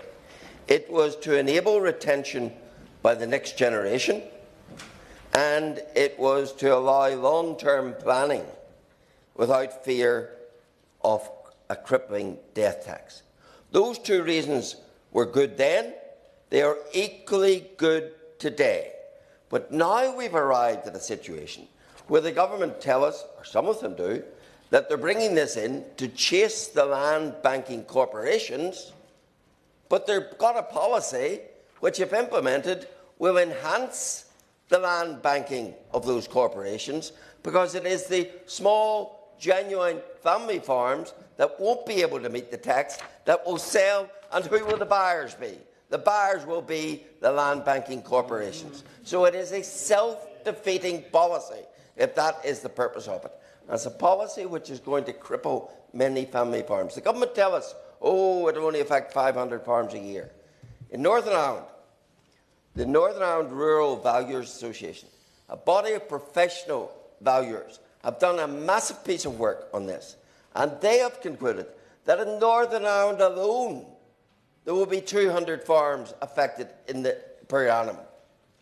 Now, if the total is meant to be 500, and Northern Ireland, which is only a 40th of this nation, can produce 200 in a year, then I think it's quite clear that the government is wholly wrong in their statistics and in their evaluation. And I do say to this government, and frankly, my farmers aren't particularly interested in Labour chiding the Tories and the Tories chiding Labour about who did what when. They're interested in getting a solution. And I say to this government, strong government is not about driving through because you've got a big majority, the policy you have. Strong government is about doing what's right. And it is patently right here to have the courage to acknowledge that this is a flawed policy, and therefore the government needs to find reverse gear. I trust they do.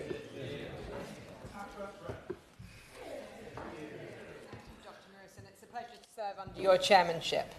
The petition that we debate has been signed by 494 of my constituents. Many of those who are signatories will be farmers operating on multi-generational farms across Cheshire. But signing alongside these farmers and families, there are many more who are deeply concerned about the changes to agricultural property relief and its wider impact. Shop owners, food producers and the wider local economy which will suffer as a result of this policy. Our community has come together to speak up because people understand how important farming is to our local economy, to our food security and for the sustainability of our countryside. Without farming, the local economy in Chester South and Eddisbury would greatly suffer. And I would like to briefly share some of the knock-on impacts from this ill-thought-through policy. In Cheshire, we have some of the best beef and dairy stock in the country. We have therefore attracted national and multinational suppliers who have brought millions of pounds into our economy. Perhaps you had a Muller yoghurt for breakfast this morning. It was probably produced in Chester, in my constituency, with Cheshire dairy produce. Or maybe you enjoyed some Cheshire cheese for lunch, again, a product of the Cheshire food industry. I can personally recommend Cheshire ice cream, without doubt the best in the country.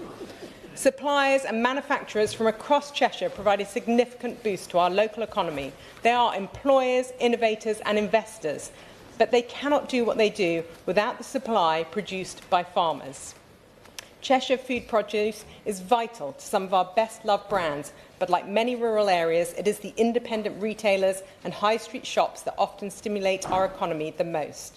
Without sustainable local produce, shops will lose the USP that sets them apart, and our local economy will suffer as a result. Less than a fortnight ago, I was delighted to welcome my right honourable friend, the leader of His Majesty's opposition to my constituency. We started the day at Top of the Town Farm in Broomhall, farmed by Richard Davenport, his son Sam, and his father John.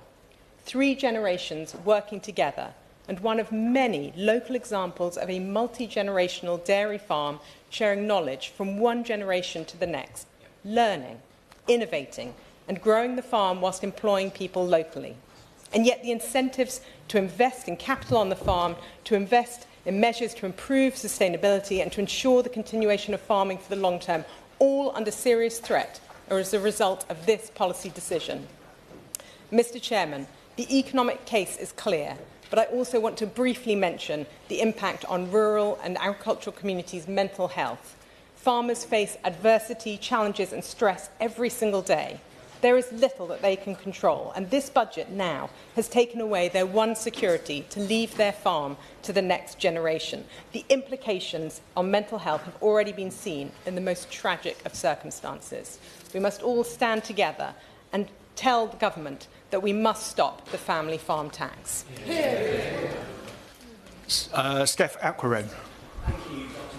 I'm speaking today on behalf of the 392 signatories from North Norfolk and our wider community as a whole.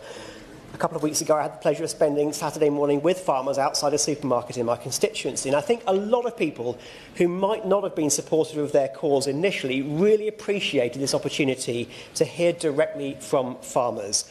North Norfolk has historically relied heavily on agriculture for employment and economic prosperity. We still have a lot of agricultural employment, but the knock-on is felt in other sectors too. Farmers supply local businesses with high-quality, locally sourced produce. They're custodians of our natural environment, and more are using their land for sustainable farming as well as for natural flood management to protect the wider community. Farming is a beating heart, ever present at the core of our rural economy. The changes the government are proposing run a very real risk of ripping that heart out altogether. While our area is diversifying in a number of innovative and exciting ways, the simple fact is that our farmers will always be there to put food on the table. Keeping farming alive locally allows us also to be part of the exciting progress that science and agriculture can make together. With the Norwich Research Park in my honourable neighbour's constituency, very near to us, and the incredible agri-science which they are undertaking, family farms in Norfolk are the perfect testbed for the latest in gene editing crops, which can bring about higher yields, lower carbon footprints, and less need for pesticides. This isn't a debate about protecting exemptions for multimillionaires and tax dodgers. If the government had proposals to truly tackle this issue, I would be fully supportive, and I'm sure my local farmers would be too. However, this proposal would be hugely damaging for family farmers who, year on year, generation on generation, hope to stay in a business, made virtually unprofitable after years of government failure, are being dragged into a punitive tax due to spiralling land costs that are out of their control. If these were greedy individuals looking to duck tax, they would have left this tough industry many years ago. Taking on a relentless job with hard, lonely labour in all weathers, which has skyrocketing rates of suicide, would not be done just for tax exemption. They do it because they value the family farm, the people they employ, the supply chains they support, and the communities they've served for generations. I urge the government, listen to farmers, listen to their communities, and think again. Charlie Dewhurst. Thank you, Chair. Can I first thank the petitioner and the hundreds of people in my constituency of Bridlington and Wolds, Bridlington and the Wolds that signed it. Now, as was very eloquently put by my right honourable friend, the member for Beverley and Holderness, it is very encouraging to see many more MPs from the government benches here today, and I mean that genuinely because, as we say, previous debates have been a little bit sparse on that side. I hope it is a sign that things are slowly turning and there may be some change to come. And the member for South Norfolk said that we shouldn't be treating this as a political football, a message that didn't quite reach the honourable member for Bishop Auckland behind him. But I do agree that although it has become a political football, the problem is it's because the people outside right now feel they have not been listened to by this government. Those concerns, the reason why we have hundreds of tractors, thousands of people outside on Whitehall again is because they feel their voice is not being heard. It's the reason why we are in here and they are out there, because nobody has listened to them up to this point. Now, I'd like to go back to a point that was very well made by the NFU President in front of the Environment, Food and Rural Affairs Select Committee in December, when he said that the government should set the sector the exam question. What are you trying to achieve here? Because then the sector can work with government to reach that agreed point. That will either be to prevent land banking by very wealthy individuals or to raise revenue to support rural public services. Whichever that is, let's get round the table and let's find a solution that works for all. But I fear the Treasury have become like modern-day flat earthers, fighting, holding their position in the face of overwhelming evidence to the contrary, whether it's agricultural organisations, tax experts, supermarkets, MPs from across the political divide are questioning the impact of this tax. And we know the modelling doesn't take into account the full impact of business property relief. It largely focuses on those agricultural property relief claims, and we know many people, including tenants and other businesses, other family businesses, other farming businesses, will only use a BPR claim and not an APR claim, and that is why we do need to look at this again in its entirety. So I ask, once again, I almost, dare I say, beg the Minister, please, pause this process. Let's get round the table with the farming organisations, the farming representatives, and let's find a better way forward. I'd remind colleagues that I hope those who want to speak are on my list. If you are on the list, that's great, but you must bob also, otherwise I will assume you no longer wish to speak. Brian Matthews. Thank you very much indeed, Dr. Morrison. Earlier today, I had the opportunity to meet with a constituent of mine, Darcy Johnson, and I'd like to share her and her family's story with you today. 4 generations of Darcy's family have worked Dogwood Farm. This is a small, family-run beef and arable farm of about 250 acres.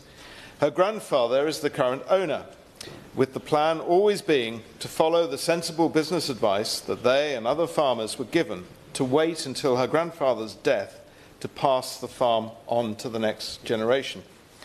Her parents currently manage the farm, and Darcy herself is studying agricultural business, hoping to later take it on herself. Generations worth of planning has followed the suggested advice, and that was suddenly changed overnight with the budget announcement. As her grandfather is now 92, beyond insurable age, they do not have 7 years to wait. If this plan comes into effect unchanged, Darcy and her family will have to somehow find nearly £500,000 to keep their farm with barely any notice. If they cannot do this, as they, like most small farmers, do not have hundreds of thousands of pounds to spare, they will lose their farm, a small, sustainable family business that will likely be replaced by a corporate with no connection to the local community. The government needs to acknowledge the effect that this sudden rise in inheritance tax will have on small family farms.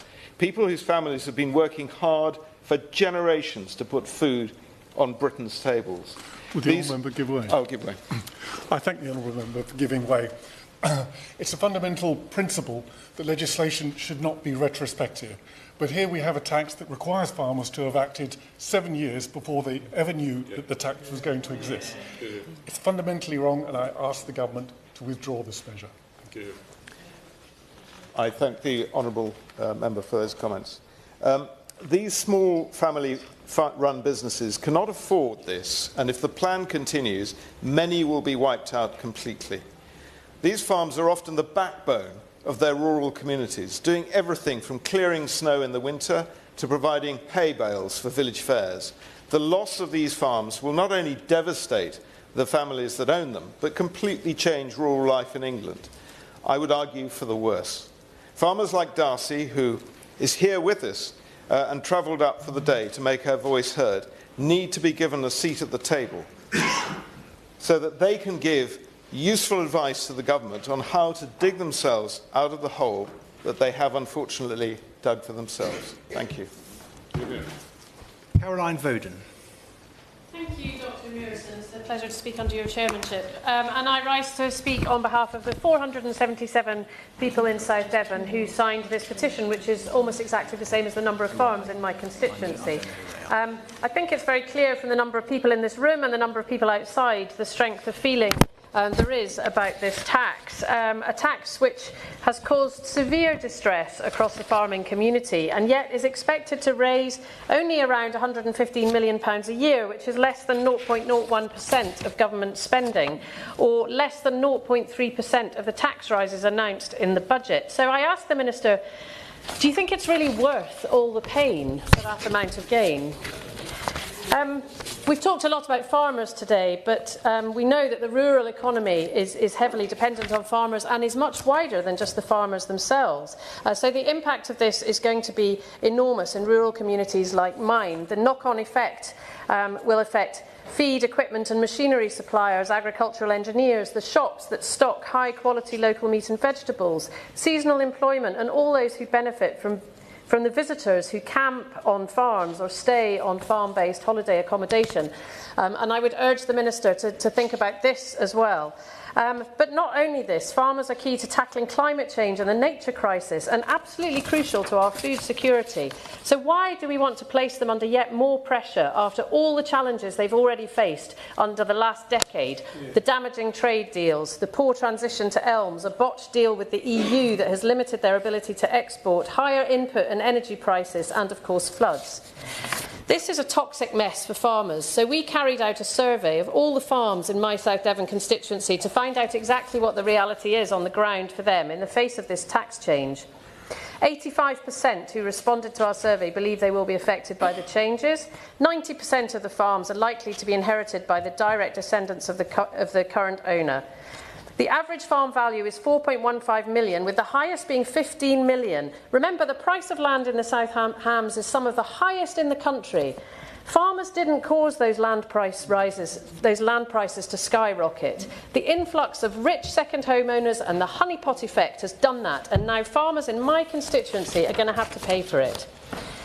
The average bill in South Devon will be £637,000. That's nearly £64,000 tax every year for 10 years.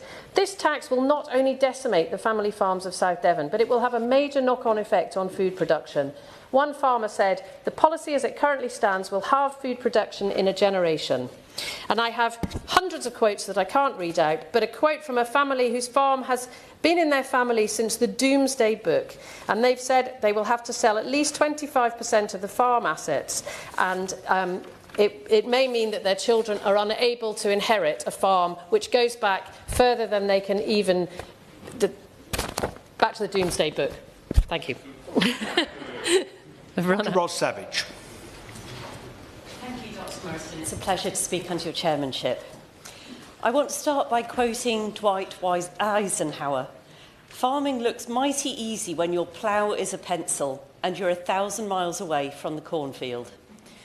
Too often this government appears to be 1,000 miles away from the cornfield. I urge them to review their changes to the agricultural property relief, to listen to farmers and put their needs and the best interests of this country front and centre. This is a subject that has aroused very strong emotions in my constituency of the South Cotswolds. In the South Cotswolds, we have both ends of the spectrum, many small family farms and also Dyson's UK HQ. Our 750 farm holdings employ over 2,000 people, including Mike, who is in the gallery today, who all demonstrably contribute to feeding our country and caring for our natural environment. And these farmers are distraught. As we seek to reverse the destruction of nature in our severely nature-depleted country, it's clear that we need the participation of the sector that manages 70% of our land. I will give way. On that point. So I thank my honourable friend for giving way. A small farmer with land near Frampton Cotterill in my Thornbury and Yate constituency highlighted that as well as high land costs, some of the machinery they need to actually farm that land costs upwards of £100,000.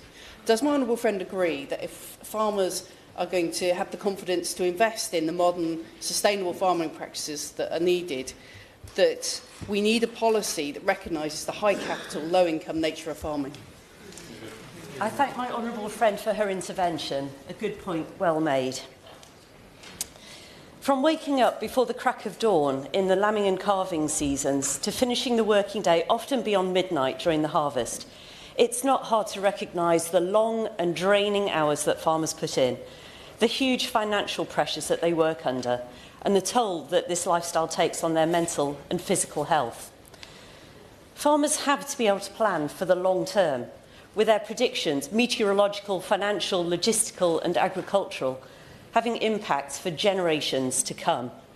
So, being such forward planners, it came as a great surprise and not a pleasant one during Labour's autumn 2024 budget, having been promised by the current government when in opposition that there would be no change to APR, to hear that they would indeed be subjected to a change in inheritance tax. And I thank my honourable friend for the point that he made earlier about the injustice of retrospective legislation. I will. I think she's making an excellent speech, but some of the farmers in my constituency are concerned the Liberal Democrats have talked about a land tax and wealth tax, and I wonder if she would tell us how that would affect the farmers in her constituency and mine. I thank my honourable friend for his intervention, and that is not Liberal Democrat policy anymore. Thank you. The government claims that it's targeting the big wealthy landowners, not family farmers. And it says that once inheritance tax allowances are taken into account, most farms will not be affected. But here's what I don't understand. On the one hand, the government is saying that it needs to raise money to fill a big black hole. On the other hand, it's saying that most farms will not be affected by this change. It can't have it both ways. Likewise, the government says that only 25% of farms will be affected, while the National Farmers Union says 75% of farmers will be. We seem to have two parallel realities here, and never the twain shall meet. Persisting with this policy is bad for our family farms. It's bad for our food security. It's bad for nature. It's bad for future generations. I beg this government to reconsider and have the good grace to back down on this disastrous miscalculation. James McMurdoch. Thank you very much, Dr Morrison. Now, like many here, I have prepared a short speech, but I thought what I'd rather do is pull out some of the highlights from this, because this has actually probably been the most interesting debate I've been involved in. All the more interesting for being rather one-sided. So if we go through food security first and foremost, this will achieve the opposite. Now really I could stop there, but if we carry on, forced to sell, bought by private equity firms, half of our food production could be lost within a generation, hugely damaging to mental health, and I say with all sadness and somberness that I believe that lives have been lost already, damaging and ill thought through. Laws should not be done retrospectively, which is a very fine point raised. Farmers should have had to have been aware of this 7 years ago in order to be in a good position today for this change. And I just add to that point, this was, as I understand it, a breach of a promise as well. If it's wrong, stop doing it, which makes pretty good sense to me. It's a self-defeating policy because it won't raise the money it's supposed to and may in fact be rather counterproductive. And that brings me to the rather limited experience I've had with farmers in my own constituency. I'm South Basildon and East Thurrock, where we don't have a huge amount of farmland, but where we do have them, they share the exact same concerns as the rest of the country. One gentleman was sharing the story of his finances with me, and this is essentially every penny their farm will make over the next decade. And guess what his point was? He was not concerned in the least bit about money for himself. He was concerned about investing in his business. And what we also have in Essex is a rather large New Holland plant. And if our farms do not have any money to invest in their business, businesses like New Holland, which produce these £200,000–300,000 vehicles, will not have any customers. So I'm very, very interested to hear what the Minister has to say at the end of this, because as I understand it, he's a reasonable man, and I hope he has reasonable things to say. But from my perspective, and I believe from the perspective of reform, this is a disastrous new policy, and I hope they change course. Thank you, Dr Morrison. It's a pleasure to serve under your chairship. Labour's family farm tax will be a disaster for hard-working farmers in Ely and East Cambridgeshire and across the country, farmers who've already suffered under years of Conservative cuts.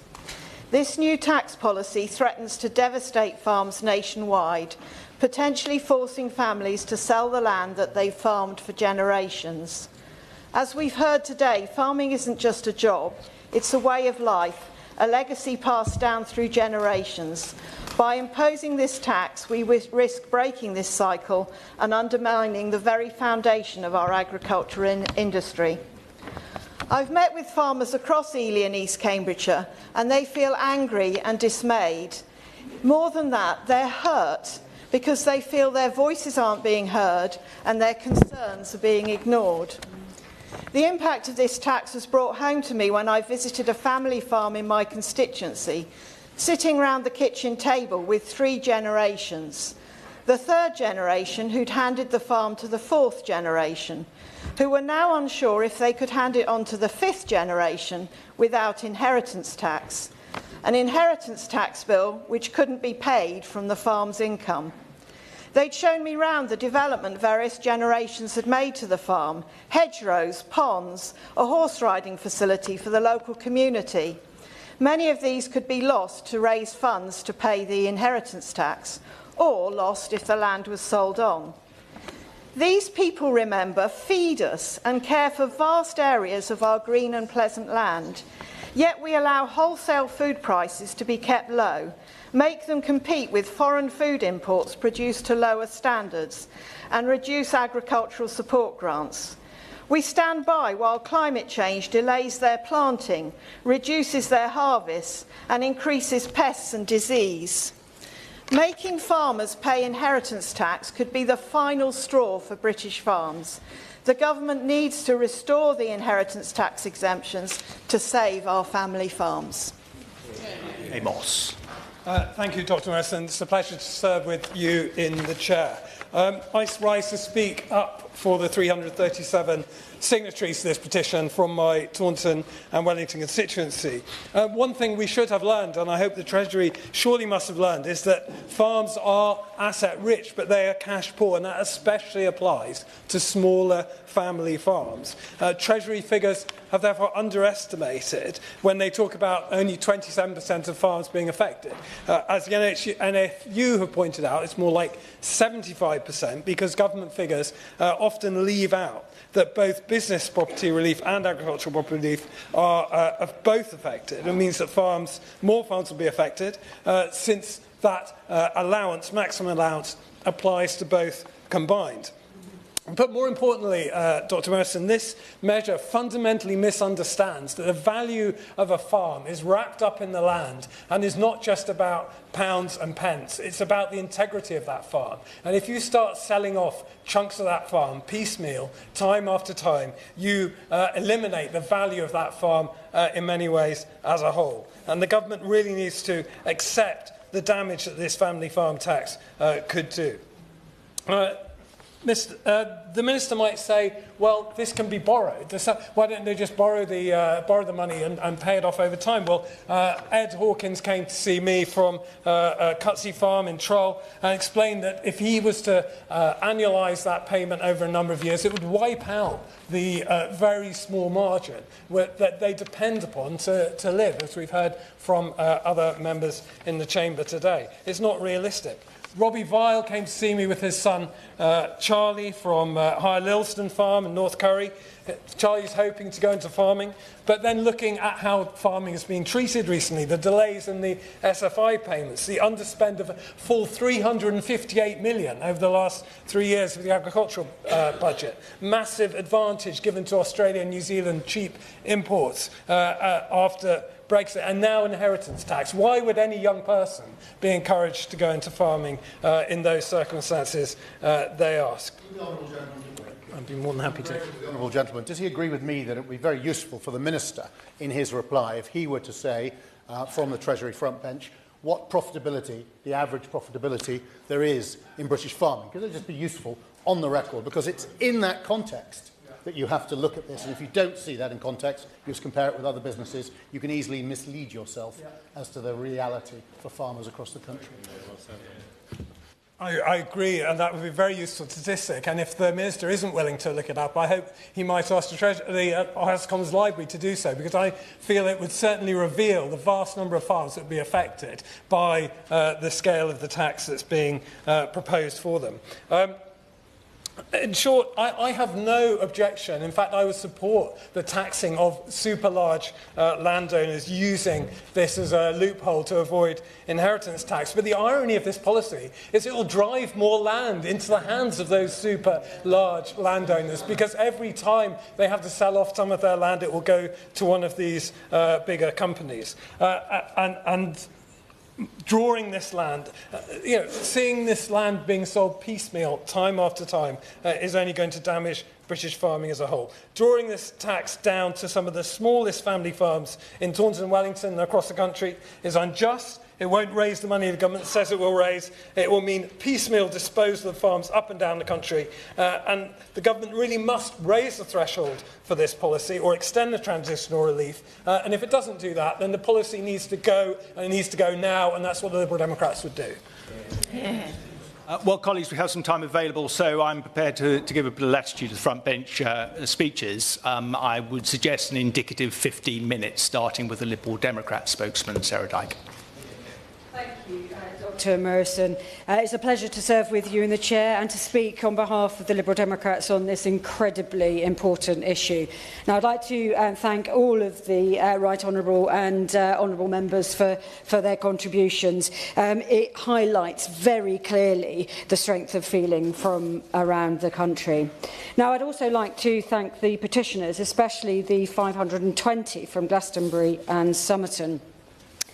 Now, Dr Morrison, as has been well rehearsed, British agriculture is staring over a cliff edge, suffering from an almost never-ending list of difficulties over recent years, like Brexit, like energy prices, like the war in Ukraine, the terrible Tory trade deals, and a botched transition from BPS to ELMS. And now, against this background, the government's decision to implement changes to the APR and BPR has rightly drawn criticism and anger from across the sector.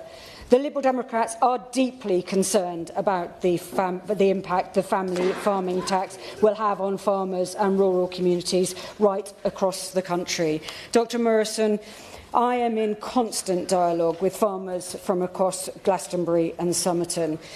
A consistent message from many is that this decision will inevitably lead to many family farms closing their gates for the very last time over the next few years. Just this weekend, I met with a farmer's son in his 40s on his family farm in Low Ham.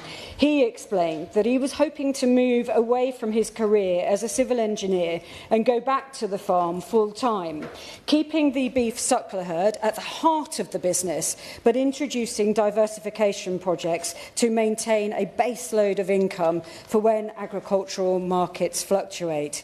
He told me that the changes to the IHT, and I quote, will be the end of any chances we have of keeping our farm going. I feel totally demoralised. Yes, of course. I'm very grateful to the Honourable Member, and I think she's really outlining the impact of this policy. On the example she gave in terms of a constituent, I think one of the things that we think about from farms is that multi-generational element and the fact that often those families live together. The government has often said the farmers should be considering tax planning, but one of the challenges with tax planning is a donor can't keep any benefit from the gift. Do we think that the government is intending to suggest that older parent farmers who do tax plan need to move out of the farm? I thank my honourable friend for a very well-made point, and indeed farming is often multi-generational. The stress this is putting on those farming families. I myself am from a farming family. My mother is 81. My father died just about a year ago. The pressure that this is putting on her to think whether she can survive another 7 years is so distressing, and I know that she is not alone.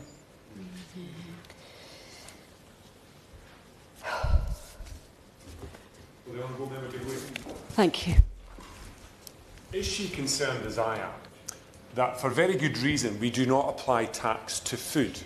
Therefore, presumably by the same very good reason, we should not apply tax to the production of food, because does it not amount to the same thing? I thank the honourable gentleman for his intervention, and I agree. So levels of farming, confidence in farming in the community are at a worrying low ebb.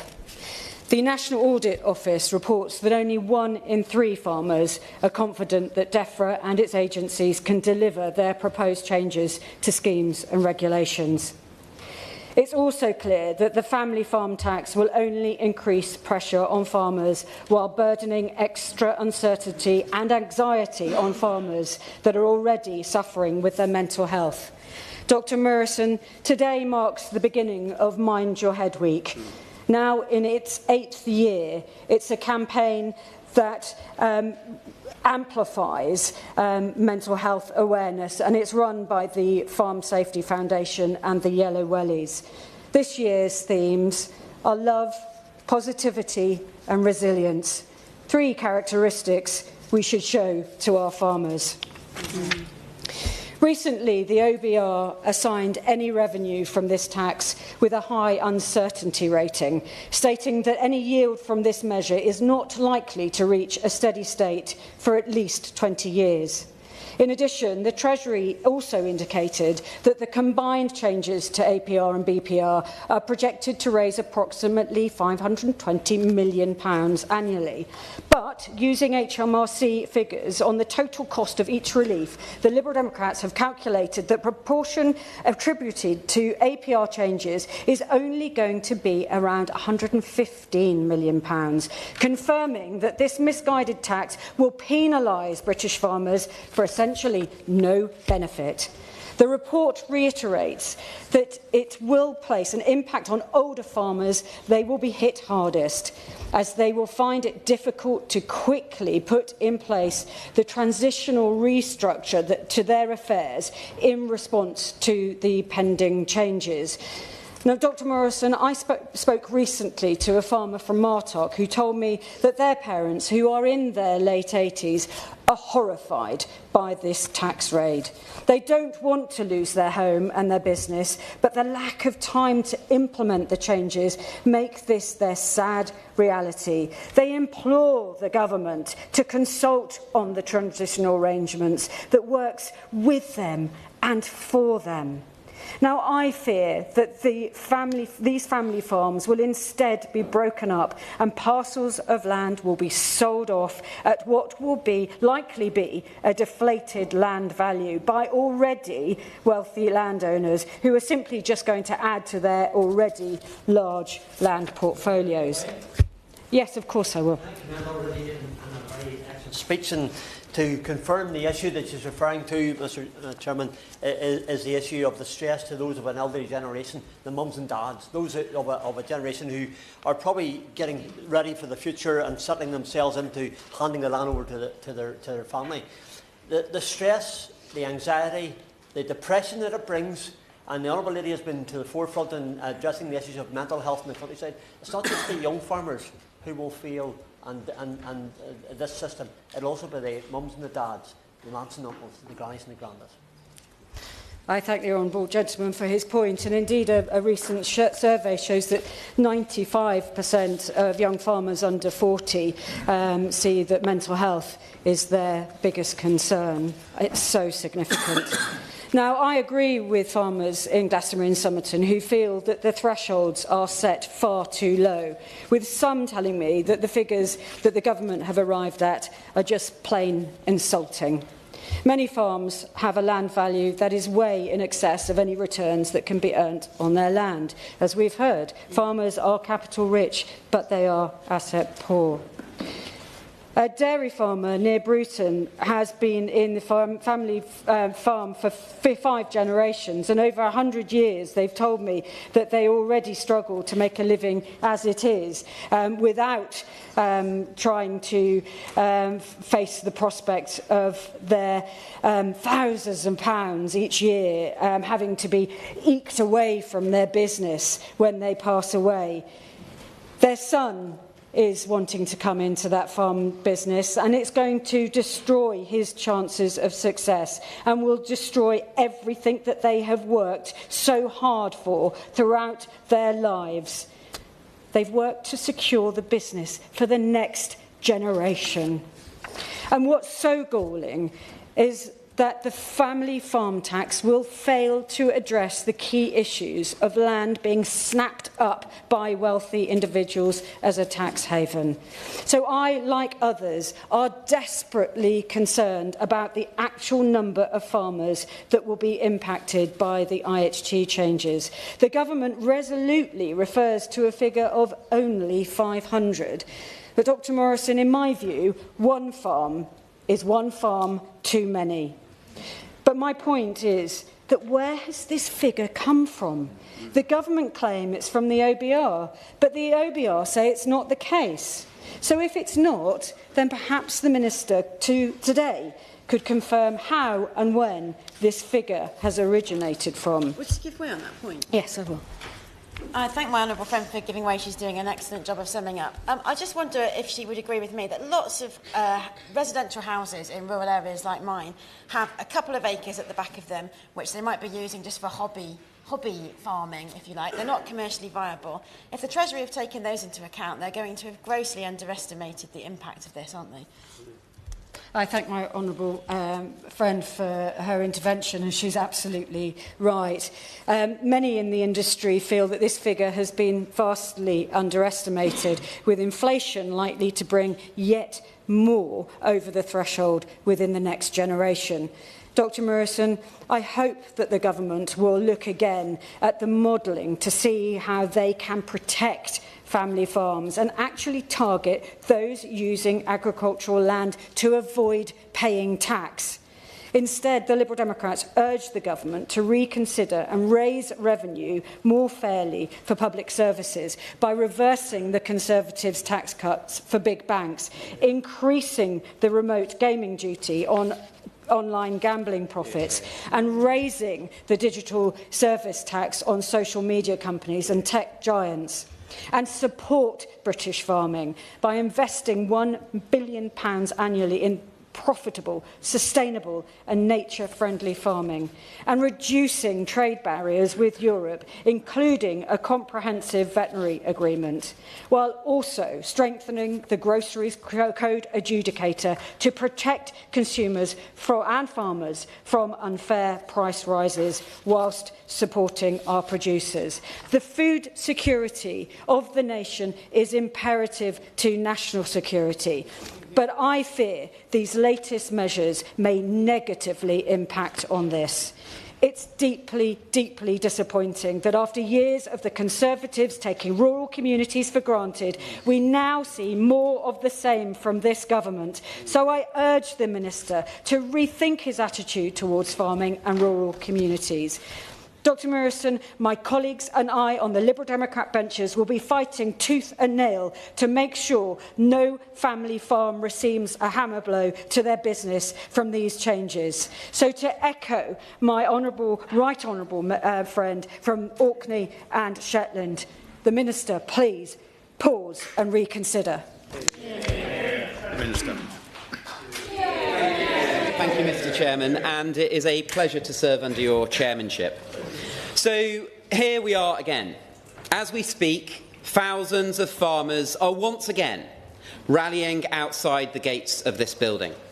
Over the past 6 months, our farmers have repeatedly been told by this Labour government that their way of life is expendable, that their hard work, their sacrifice, their future can simply be priced up and taken away.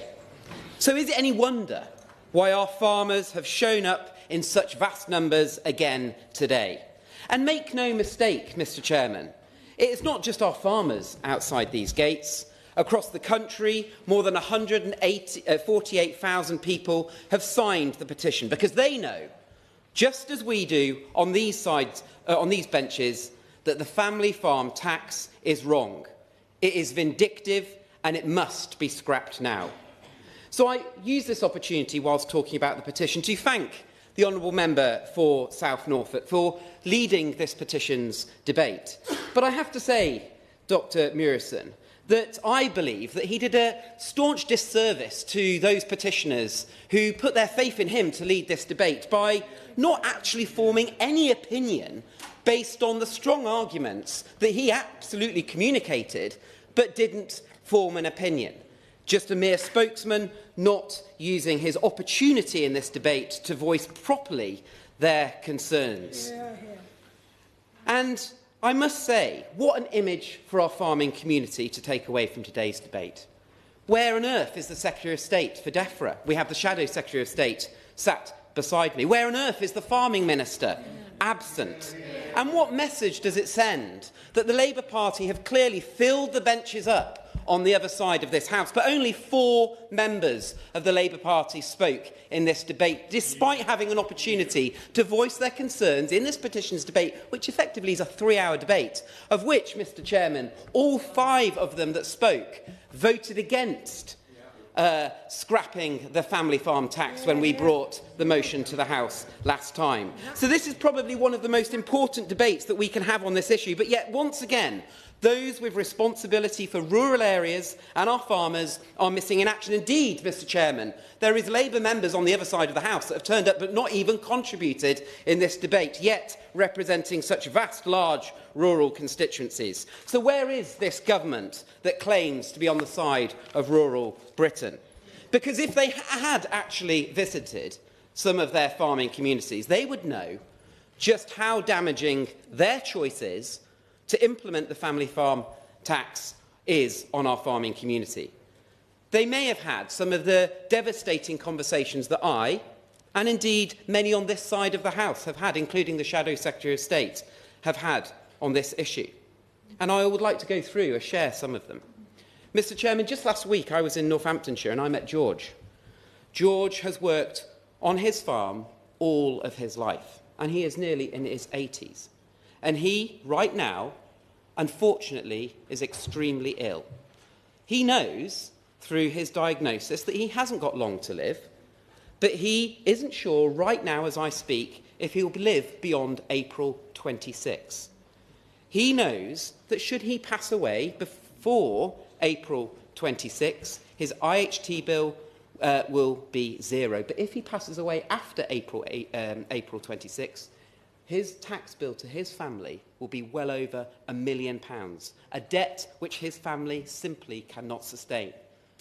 Now, Mr Chairman, taking his own life was an option which was put forward to me. Mr Chairman, these are horrific choices, unthinkable amounts of pressure for any individuals or families to be put under, never mind some of the most vulnerable in our society, and I will give way. Who's giving a very powerful speech. It's true that George was given no notice, was he? No ability to plan for this absolute and important impact on his life and everything he's worked for. But isn't it worse than that? Because explicitly he relied on a promise not to do this, and that makes it particularly unforgivable. And I could not agree more. I will just answer this point before giving way.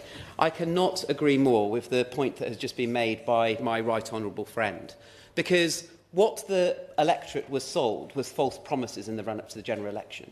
They were specifically told that this Labour government would not change agricultural property relief, but that is exactly what they have done. So I will ask the Minister, how will he communicate with George? What does he tell George based on the promises that were given in the run-up to the general election? And will he acknowledge, for I can't believe how many times I have asked this, will the government commit to recording suicide statistics across the farming sector as we move closer to April 26? And if the Minister is so determined to carry on with his family farming death tax, will the Minister at least look at changing the abruptness of this tax's implementation to protect the most vulnerable in our farming community? It cannot just be right that this government is forcing people into these decisions to make. Mr Chairman, another point that has been made is that this tax also hits our next generation. There are young people that we need to be powering our industry forward to the future. So what did the Minister say to Gemma, the granddaughter of a lifelong farmer who has been forced to split up their family's farm, leaving their future in doubt? What does the Minister say to the thousands of young farmers up and down the country, indeed many of those who are right outside this building now, who are in similar situations because of this government's choices? Indeed, I spoke to a few of them outside before coming into this House. Indeed, these concerns have also been raised by the member, my right honourable member, the member for Dumfries and Galloway and East Hampshire, and their contributions. And then there is the tenant farmers, Mr. Speaker. Around a third of agricultural land is farmed by tenants. Just recently, I was speaking to Tom, a tenant farmer who stands to lose not only his livelihood, but also his family home, as his landlords scramble to reduce their IHT liability before April 26. The Tenant Farmers Association is already warning of the mass renegotiation of many agricultural tenancies ahead of the family farm tax kicking in. So for the tenant farmers, there is no protection because the government didn't see it fit to recognise their unique situation. So will the Minister recognise the injustice tenants like Tom are being exposed to through this government's choices and provide protections for those with tenancies? And for the whole agricultural sector, there has been many points made by members on this side of the House, including my honourable friend for Cheshire and Edelsbury, who has been talking about the wider implications on our food sector. And just last week, I was at the Yorkshire Agricultural Machinery Show, which I attended just last week, and met a tractor dealer, which is also a family business, that are struggling to stay afloat. And why? Because confidence is draining from the farming sector, and they are seeing orders for new tractors and machinery equipment significantly being reduced. And I will give way to the honourable member. Him for his sterling work. He will know early mornings, late nights, no holidays, low profit margins is a typical day in the life of a British farmer. They do it because they love the land, to feed our nation and to sustain our rural communities. Would he therefore agree with me that this tax grab is a wrecking ball? It will decimate our family farms, and if Labour proceed with it, they will have the death of rural Britain and rural Ulster on their hands. We need to stand up and stop this tax grab and ensure that those farmers that are outside this building today are heard in this place today. Yeah. And I absolutely thank the honourable member for her intervention and could not agree with her more. And what has been telling in this debate is that we've not only had strong voices and strong representation from Northern Ireland, but indeed Scotland and every part of this United Kingdom, all voicing their concerns that Labour's choice to bring out this family farm tax will have catastrophic consequences, not only on those hard-working family businesses that are right outside the gates of the Houses of Parliament now, but the wider agricultural sector, as indeed those comments that have been made to me at the Yorkshire Agricultural Machinery Show, which I attended earlier this week. Because those machinery dealers are telling me that they are also not only being impacted by the lack of confidence now that is resulting through Labour's choices in reducing inheritance tax relief, but also the consequences of employers' national insurance and other pressures which are being put on the wider sector. And if it wasn't bad enough for this particular business that I spoke to, through their own calculations that they have already made, they will be liable to nearly £800,000 on death tax liability as a result of the changes to business property relief. And in addition, this is a business that has been trading, Mr Chairman, for over 130 years, which are now facing the end of the line. So it is not just those farming family businesses that are being impacted, but the wider agricultural sector. And as has been raised, Mr Chairman, by the honourable member for Gordon and Buchan, research has been undertaken by the NFU, which suggests, quite rightly, unfortunately, that 75% of farming businesses will be affected. Research undertaken and released just recently by Savills is suggesting 88% of farmland will be affected, and research conducted by the Central Association of Agricultural Valuers suggests that the government underestimates this tax impact by fivefold. These are professionals in the industry, and the government has not even willing to listen to the points that they are making, and I will give way. I'm very, very grateful, and he's speaking very, very powerfully about the issues that are going to affect the farming community. He mentioned the NFU, and particularly the NFU in Scotland, who I met recently. And what I was appalled by is the Treasury have refused to meet them. The representative body of farmers in Scotland reaching out repeatedly for the Treasury and the Treasury officials to meet them so they can discuss their concerns. The Treasury Minister and the team are refusing to engage. They're just not listening. Does he agree with me? That's a complete, they're just not taking their responsibilities or understanding the impact as seriously as they should. I thank my honourable friend for giving way. And the point that he makes very powerfully is this, that collectively, all industry bodies, indeed professionals in this sector, are all united in saying exactly the same thing, whether it is the NFU, the CLA, the CAAV, which I put on record that I am a fellow, having previously practised as a rural practice surveyor, understanding the implications on value of farmland. Indeed, Savills, as a key land agent, are all saying exactly the same thing, that this government's policy will have catastrophic consequences. And it is my understanding, Mr Chairman, that the Chancellor has not even bothered, as of yet, to reach out to any of these professional organisations, sit round the table and understand the concerns that are being brought forward, a point that was made very eloquently by my honourable friend, the member for Bridlington and the Wolds, and I will give way.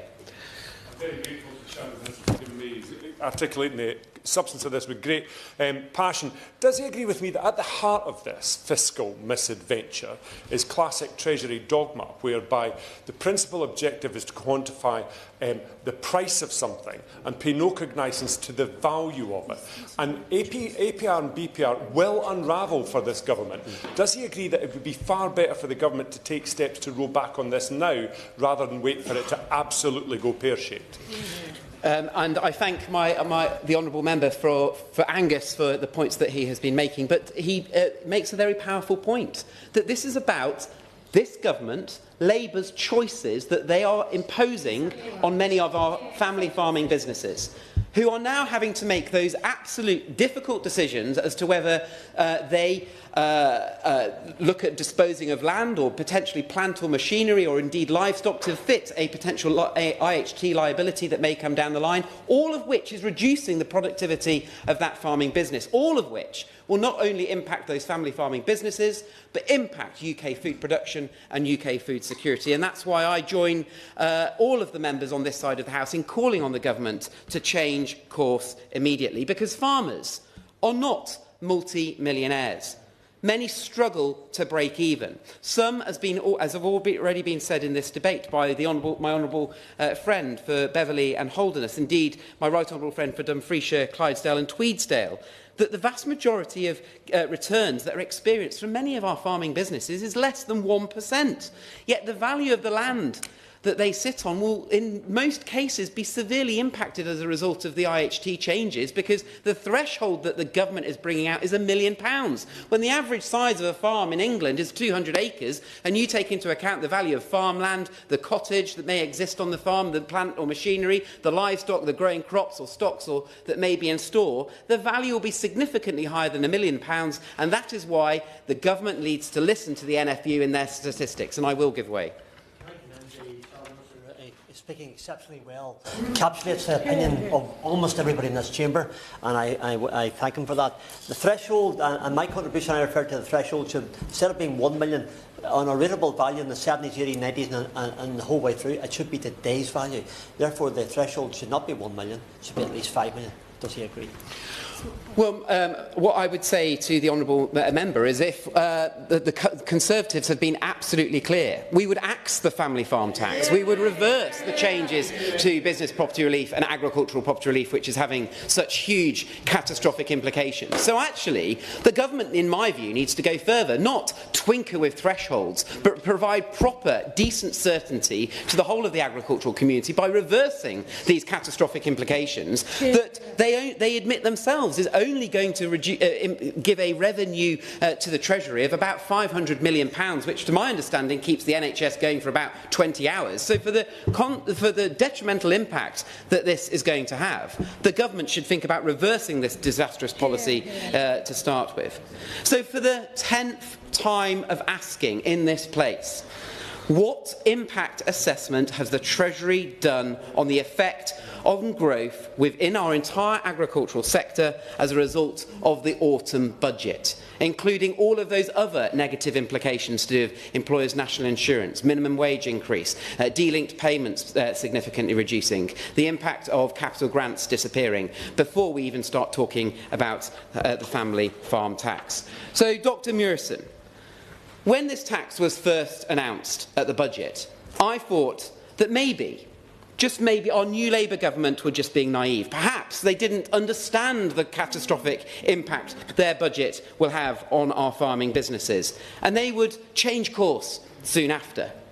But after 6 months, the government has consistently refused to listen to the NFU, the CLA, the TFA, the CAAV and members on this side of the House and others who have repeatedly tried to expose the damaging impact of this tax. Well, Honourable give way. I will give way. He's been very, very generous with his time. There is one group of people who he's not yet mentioned are the supermarkets. Tesco, Asda, Marks and Spencer's, Lidl, Aldi, Co-op, Sainsbury's and Morrison's have all urged the Labour government to pause and consult, because the UK's future food security is at risk because of this policy. And I thank my honourable friend for his point, and indeed that is absolutely the point. That is others outside of the sector, including all of our supermarkets, that have come together in agreement in saying how catastrophic the damage will be on this farming sector from this Labour government. Indeed, 250,000 who signed the petition launched by the Shadow Secretary of State for DEFRA, which was presented to the Treasury a month ago, all agree with the comments that we are making on this side of the House. The Labour government have willfully ignored the farming community, the machinery dealers, the feed merchants, the auction marts, the supermarkets, the wider agricultural sector, including accountants, bank managers, land agents, and indeed the wider public, who have all voiced their concerns that the family farm tax would have a crippling impact on UK agriculture. And on top of that, the Chancellor, as I have said, continues to meet with any stakeholders, and as we have seen today, not even a DEFRA minister has had the decency to turn up to this debate, despite it being of incredible importance. So no, they weren't being naive, Mr Chairman. The reality is much worse. What is clear now is that this government's family farm tax is purposely vindictive. Indeed, I believe now it was designed to be this way. The government's actual intent is to send a strong message out to our farmers that they are not needed, that they do not matter, that they do not play a vital part in our national agenda. Well, Mr Chair, for someone who has been involved in agriculture all my life since entering this place, this is personal to me.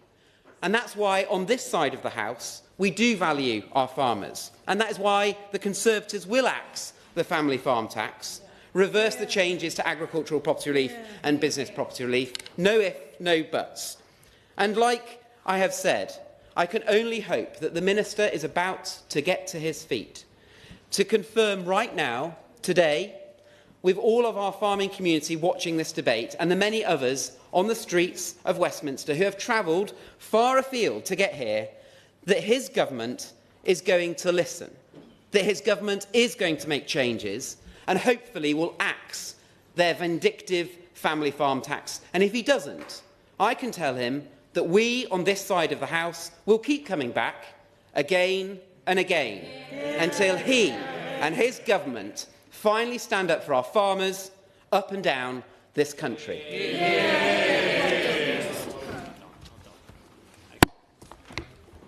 Thank you, Dr Murison, and it's a pleasure to speak in this debate with you as Chair. And I'd like to begin by extending my thanks, as other members have done, to my honourable friend, the member for South Norfolk, for opening today's debate, and I recognise his commitment to making sure his constituents' opinions are heard here today. I'd also like to thank all other honourable members for contributing to the debate today and setting out their views. I appreciate, Mr Chair, that some members disagree with either the principle or the detail of what the changes the government has announced to agricultural and business property relief. It is important to be able to debate this issue here today, given the public interest in this topic. I am aware of the strength of feeling both within the room today and outside, including almost 150,000 people who have signed this petition. I understand, as the petition sets out, there are concerns about the impacts of the reforms to the reliefs, particularly on working farms. And I will seek to address the points that honourable members have raised in just a moment. But first, I would like to emphasise the fact that the decision to reform agricultural property relief and business property relief was not taken lightly. It was one of many tough decisions that we had to take at the autumn budget in 2024, given the incredibly challenging fiscal position we inherited from the previous administration. Will my honourable friend give way? I will give way. I appreciate my honourable friend giving way. Does he agree with me that until we improve the living standards of ordinary working people, we will never drive up the profitability or sustainability of family farms? And it's the party opposite, with their budget choices, that devastated our rural communities, and only a Labour government will focus on improving living standards for every single person living in my constituency of North Warwickshire and Bedworth. I thank my honourable friend for her intervention, and she's absolutely right about the importance of having repaired the public finances, supporting public services for her constituents in North Warwickshire and Bedworth, and indeed for all of our constituents across the country. And I noted in her contribution earlier, she made a point around the profitability of the farming sector and what this government is doing to support that. And she may have seen that at the Oxford Farming Conference in January, the Secretary of State for Environment, Food and Rural Affairs set out the government's long-term vision, including reforms to use the government's own purchasing power to make sure we're buying more British food, planning reforms to speed up the delivery of infrastructure, and indeed work to ensure supply chain fairness, which will help both constituents of hers involved in the farming industry and those more widely across her constituency and others here today. So I thank my honourable friend for her intervention today. As I was saying, Mr. Chair, the decision that we took around agricultural property relief and business property relief to reform these reliefs was one of the difficult but necessary decisions that we took on tax, welfare and spending that we needed to take to restore economic stability, to fix the public finances and to support public services, including an NHS in crisis. We have taken those decisions in a way that makes the tax system fairer and more sustainable. The reforms to agricultural property relief and business property relief mean that despite the tough fiscal context, the government will still maintain very significant levels of relief from inheritance tax beyond what is available to others. The government recognises the role that these reliefs play, particularly in supporting small farms and businesses, and under our reforms, they will continue to play that role. Now, Mr. Chair, the case for reform is underlined by the fact that full, unlimited exemption introduced in 1992 has become unsustainable. Under the current system, the benefit of the 100% relief on business and agricultural assets is heavily skewed towards the wealthiest estates. According to the latest data from HMRC, and as other members in this debate have also mentioned, 40% of agricultural property relief benefits the top 7% of estates making claims. That's 117 estates claiming £219 million worth of relief. It is a similar... I'll give way. Giving way. On the point he's just said about the notional value of estates, I think I can help him, because that's where he's going wrong. That's where he's taken his government up an agricultural cul-de-sac. It is not the notional value of the estate when it comes to agriculture. It is how you came by that estate, and whether you used millions of or billions of pounds of money you should have been paying tax on to not pay tax, or whether you inherited the family farm from the generation that went before you. That is the differentiation that the Treasury should be making. The value is irrelevant. It's the nature of the inheritance or the acquisition that the Minister should be focusing on.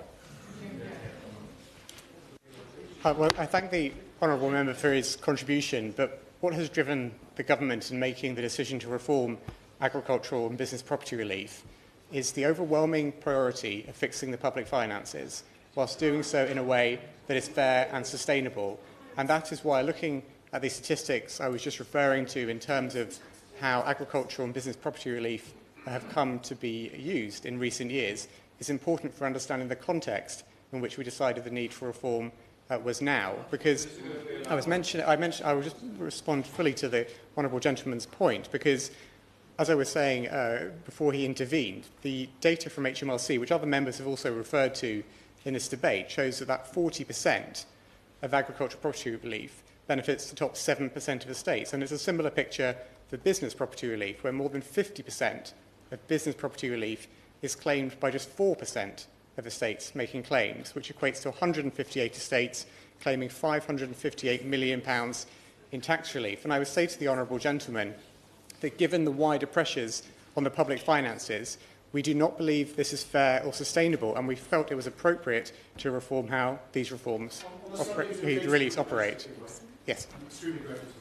Just to follow up my question, which I channeled his direction earlier, could he say something about the average profitability of family farms, because that does put this in context? Well, I thank the honourable gentleman for his intervention. And earlier in the debate, we heard about the return on capital, which I think was raised, and we heard that the average return on capital is 0.5%. But I'm sure he will also be aware that 10% of farms in England have made a return on capital of 10%.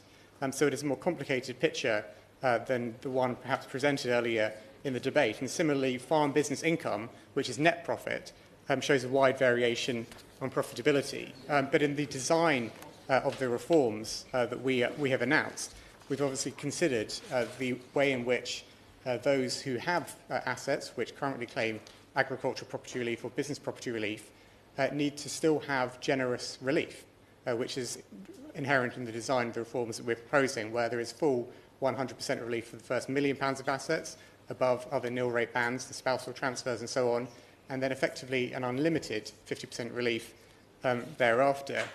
And I will, one more time. Really appreciate it, and I thank the Minister for his answer and giving us that variation, which I'm sure is there. It's try to come out with the average or the median, just to give us a sense of what the vast bulk, rather than just the top 10%. What does the average look like? What does the median look like? What's the reality for most farms up and down this country? Well, I thank the honourable gentleman for his further intervention, but I suppose the important point for me in understanding how these reliefs are reformed is to focus our conclusions on the data of claims, because the data which matters in terms of understanding how many estates are likely to be affected by the changes relates to the data on claims. And that's why the information that I was setting out around where the bulk of the relief currently goes is based on claims data. And in a moment, I'll come to some other statistics which were referred to in the debate. I'm going to make a little progress, and I will take interventions in a second, but let me make a little progress on this, because the data which I just referred to around where the relief currently goes, and indeed I was going to address in a moment the data around the number of estates making claims that we think will be affected in 26-27, is based on actual claims data, which we believe is the right data on which to base. I'm going to make some progress. But I will take interventions in a moment. But let me just make a little progress here.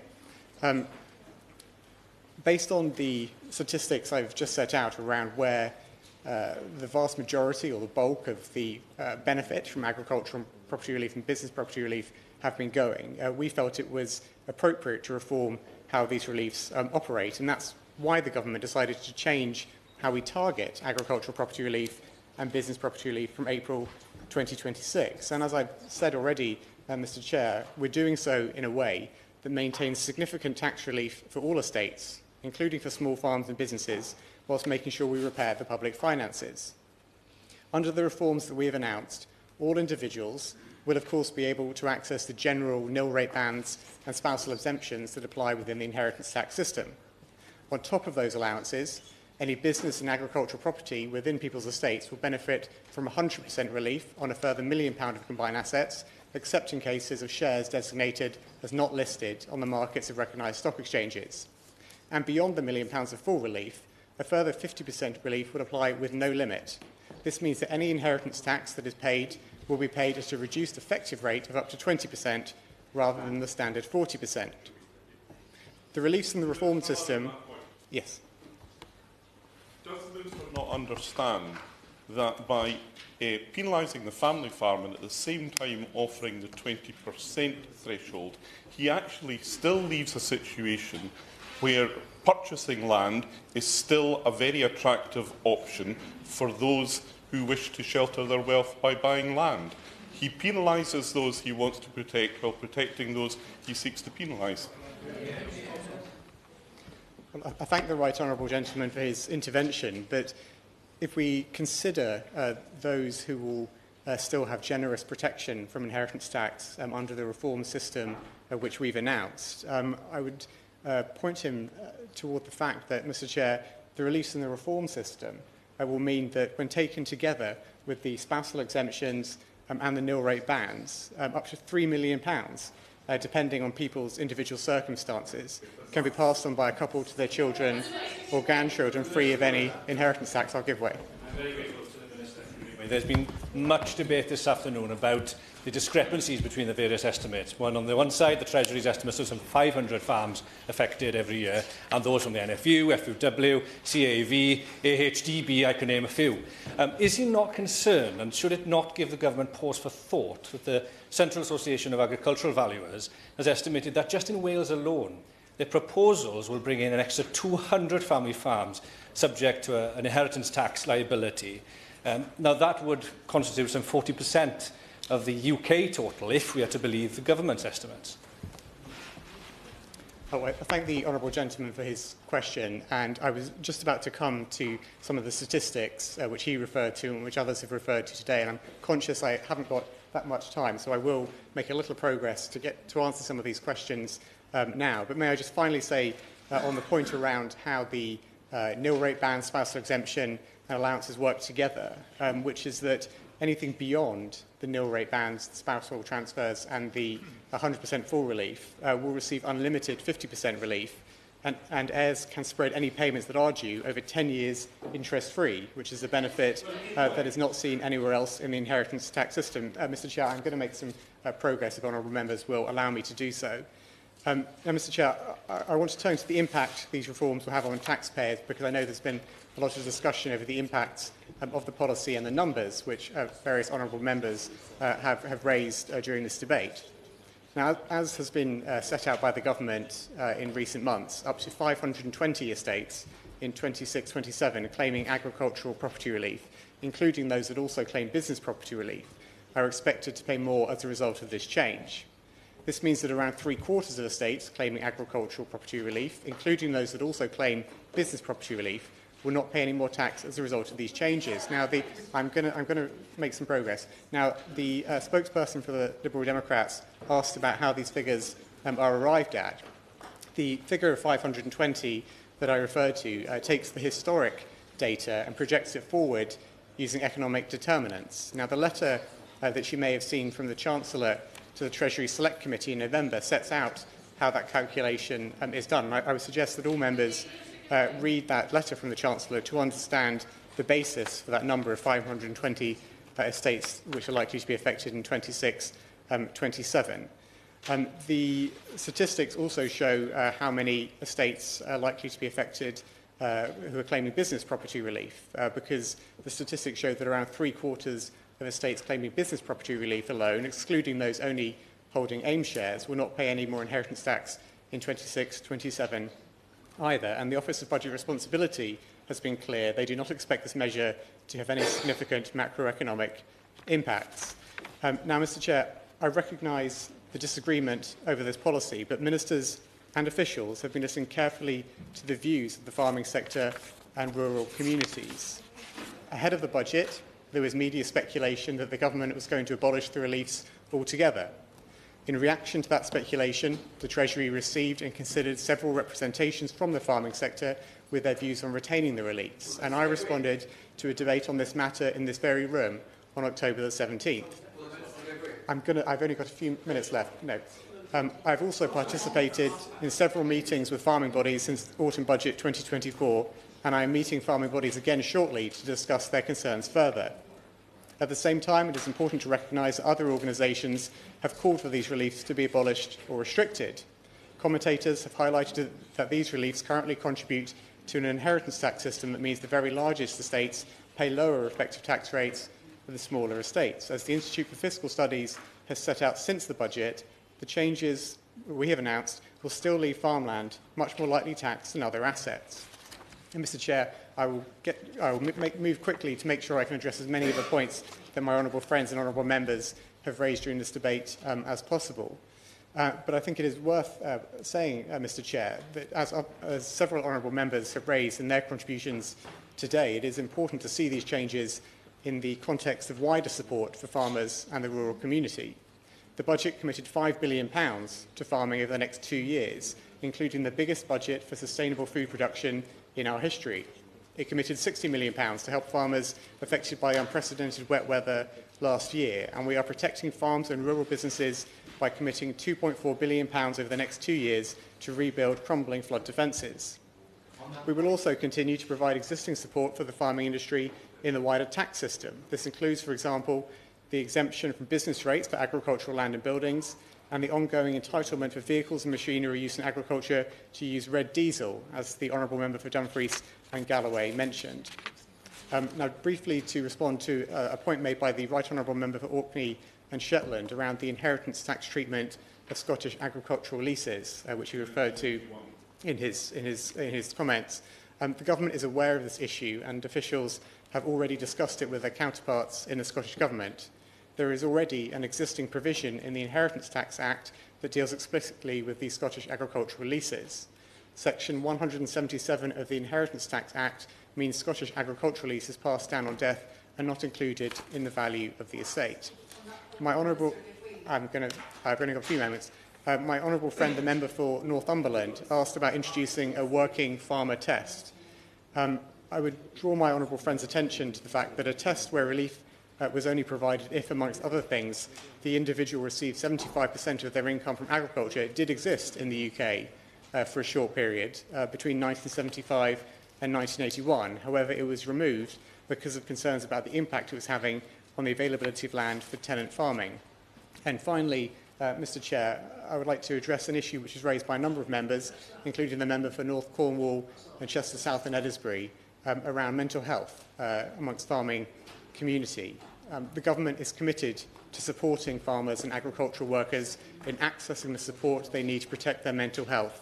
And DEFRA already works with a range of farming charities, including the Royal Agricultural Benevolent Institution and the Yellow Wellies charity, which the Liberal Democrat spokesperson mentioned, and these have highlighted the mental health challenges for farming communities more generally. To conclude, Dr Murison, as we've heard today, the reforms to inheritance tax generate strong views, and I understand that. I recognise that a small number of estates will have to pay more tax. But the reform of these reliefs is necessary, given the fiscal challenge which confronts us and the fact that the bulk of the costs of the reliefs have become skewed towards the wealthiest estates. We must put our public finances back on a stable footing and repair our broken public services. We are doing so in a way that involves tough decisions, but that is as fair as possible and that preserves significant relief from inheritance tax for small farms and businesses. Thank you again, Dr Murison, and I thank all honourable members who have spoken today. Wind up. A point of order, Julie Buchan. Thank you, Mr Chairman, and thank you for allowing my point of order. The manner in which the Shadow Minister described the view that a farmer was better off if he committed suicide before April 26 was highly irresponsible. This is a public debate on a very emotive subject. It is televised and it is being shared across social media in real time. This is not the moment to encourage anyone to consider suicide. Farmers' anxiety and mental health is running high, and this is the moment to engage constructively with the Treasury and farmers and the NFU, who have been in dialogue to seek the transition to taper support that I referred to in my own intervention, to avoid the very scenario that you repeated. Every member here cares for our farmers. It's the reason that has brought us all from different parties together to discuss this matter in a respectful manner. In the interest, Mr Chairman, if I may finish,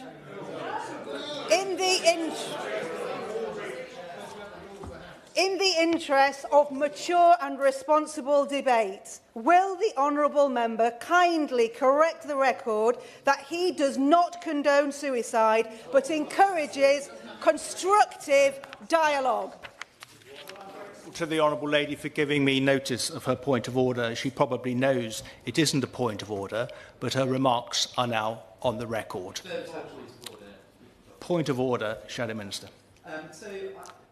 In my contribution to this House, I was making very clear live and real conversations, concerns, queries, frustrations that were being brought forward not only to me in my position of holding the shadow farming role, but also to other members on this side of the House, indeed to other organisations that sit outside of this House, namely those in a position of representing the farming community. These are real live issues and representations that are being brought to us, and therefore I do think it is just and right, Dr Murison, to be using my role as the Shadow Farming Minister to bring before this House, in front of the Government Minister, those very live concerns and real conversations that are happening around many a family farm home just now. So I thank you for allowing the point of order. Will know that's not a point of order either, but his remarks are on the record. Ben Goldsborough. Thank you very much, Dr Murison. As the time is short on this, and as a tradition, we'd normally notify everyone and say thank you to every individual, but there is not enough time for that. I would like to say so much for the wide engagement across all political parties within this Parliament. I would like to thank everyone for being able to try and take this debate in a better sense going forward, of honesty and openness and transparency and everything.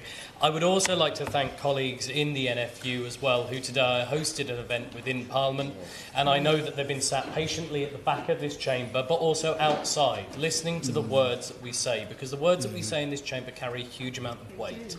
And I know that going forward, that these conversations will continue in the back rooms and in the corridors to make sure that our farmers' voices are heard, and that we don't use events like this for grandstanding. And as much as my style may be counted as vanilla by the honourable member for Beverley and Holderness, the one thing I would say to him in jest is vanilla's a favourite flavour of ice cream in the United Kingdom. So I'll take that as a win.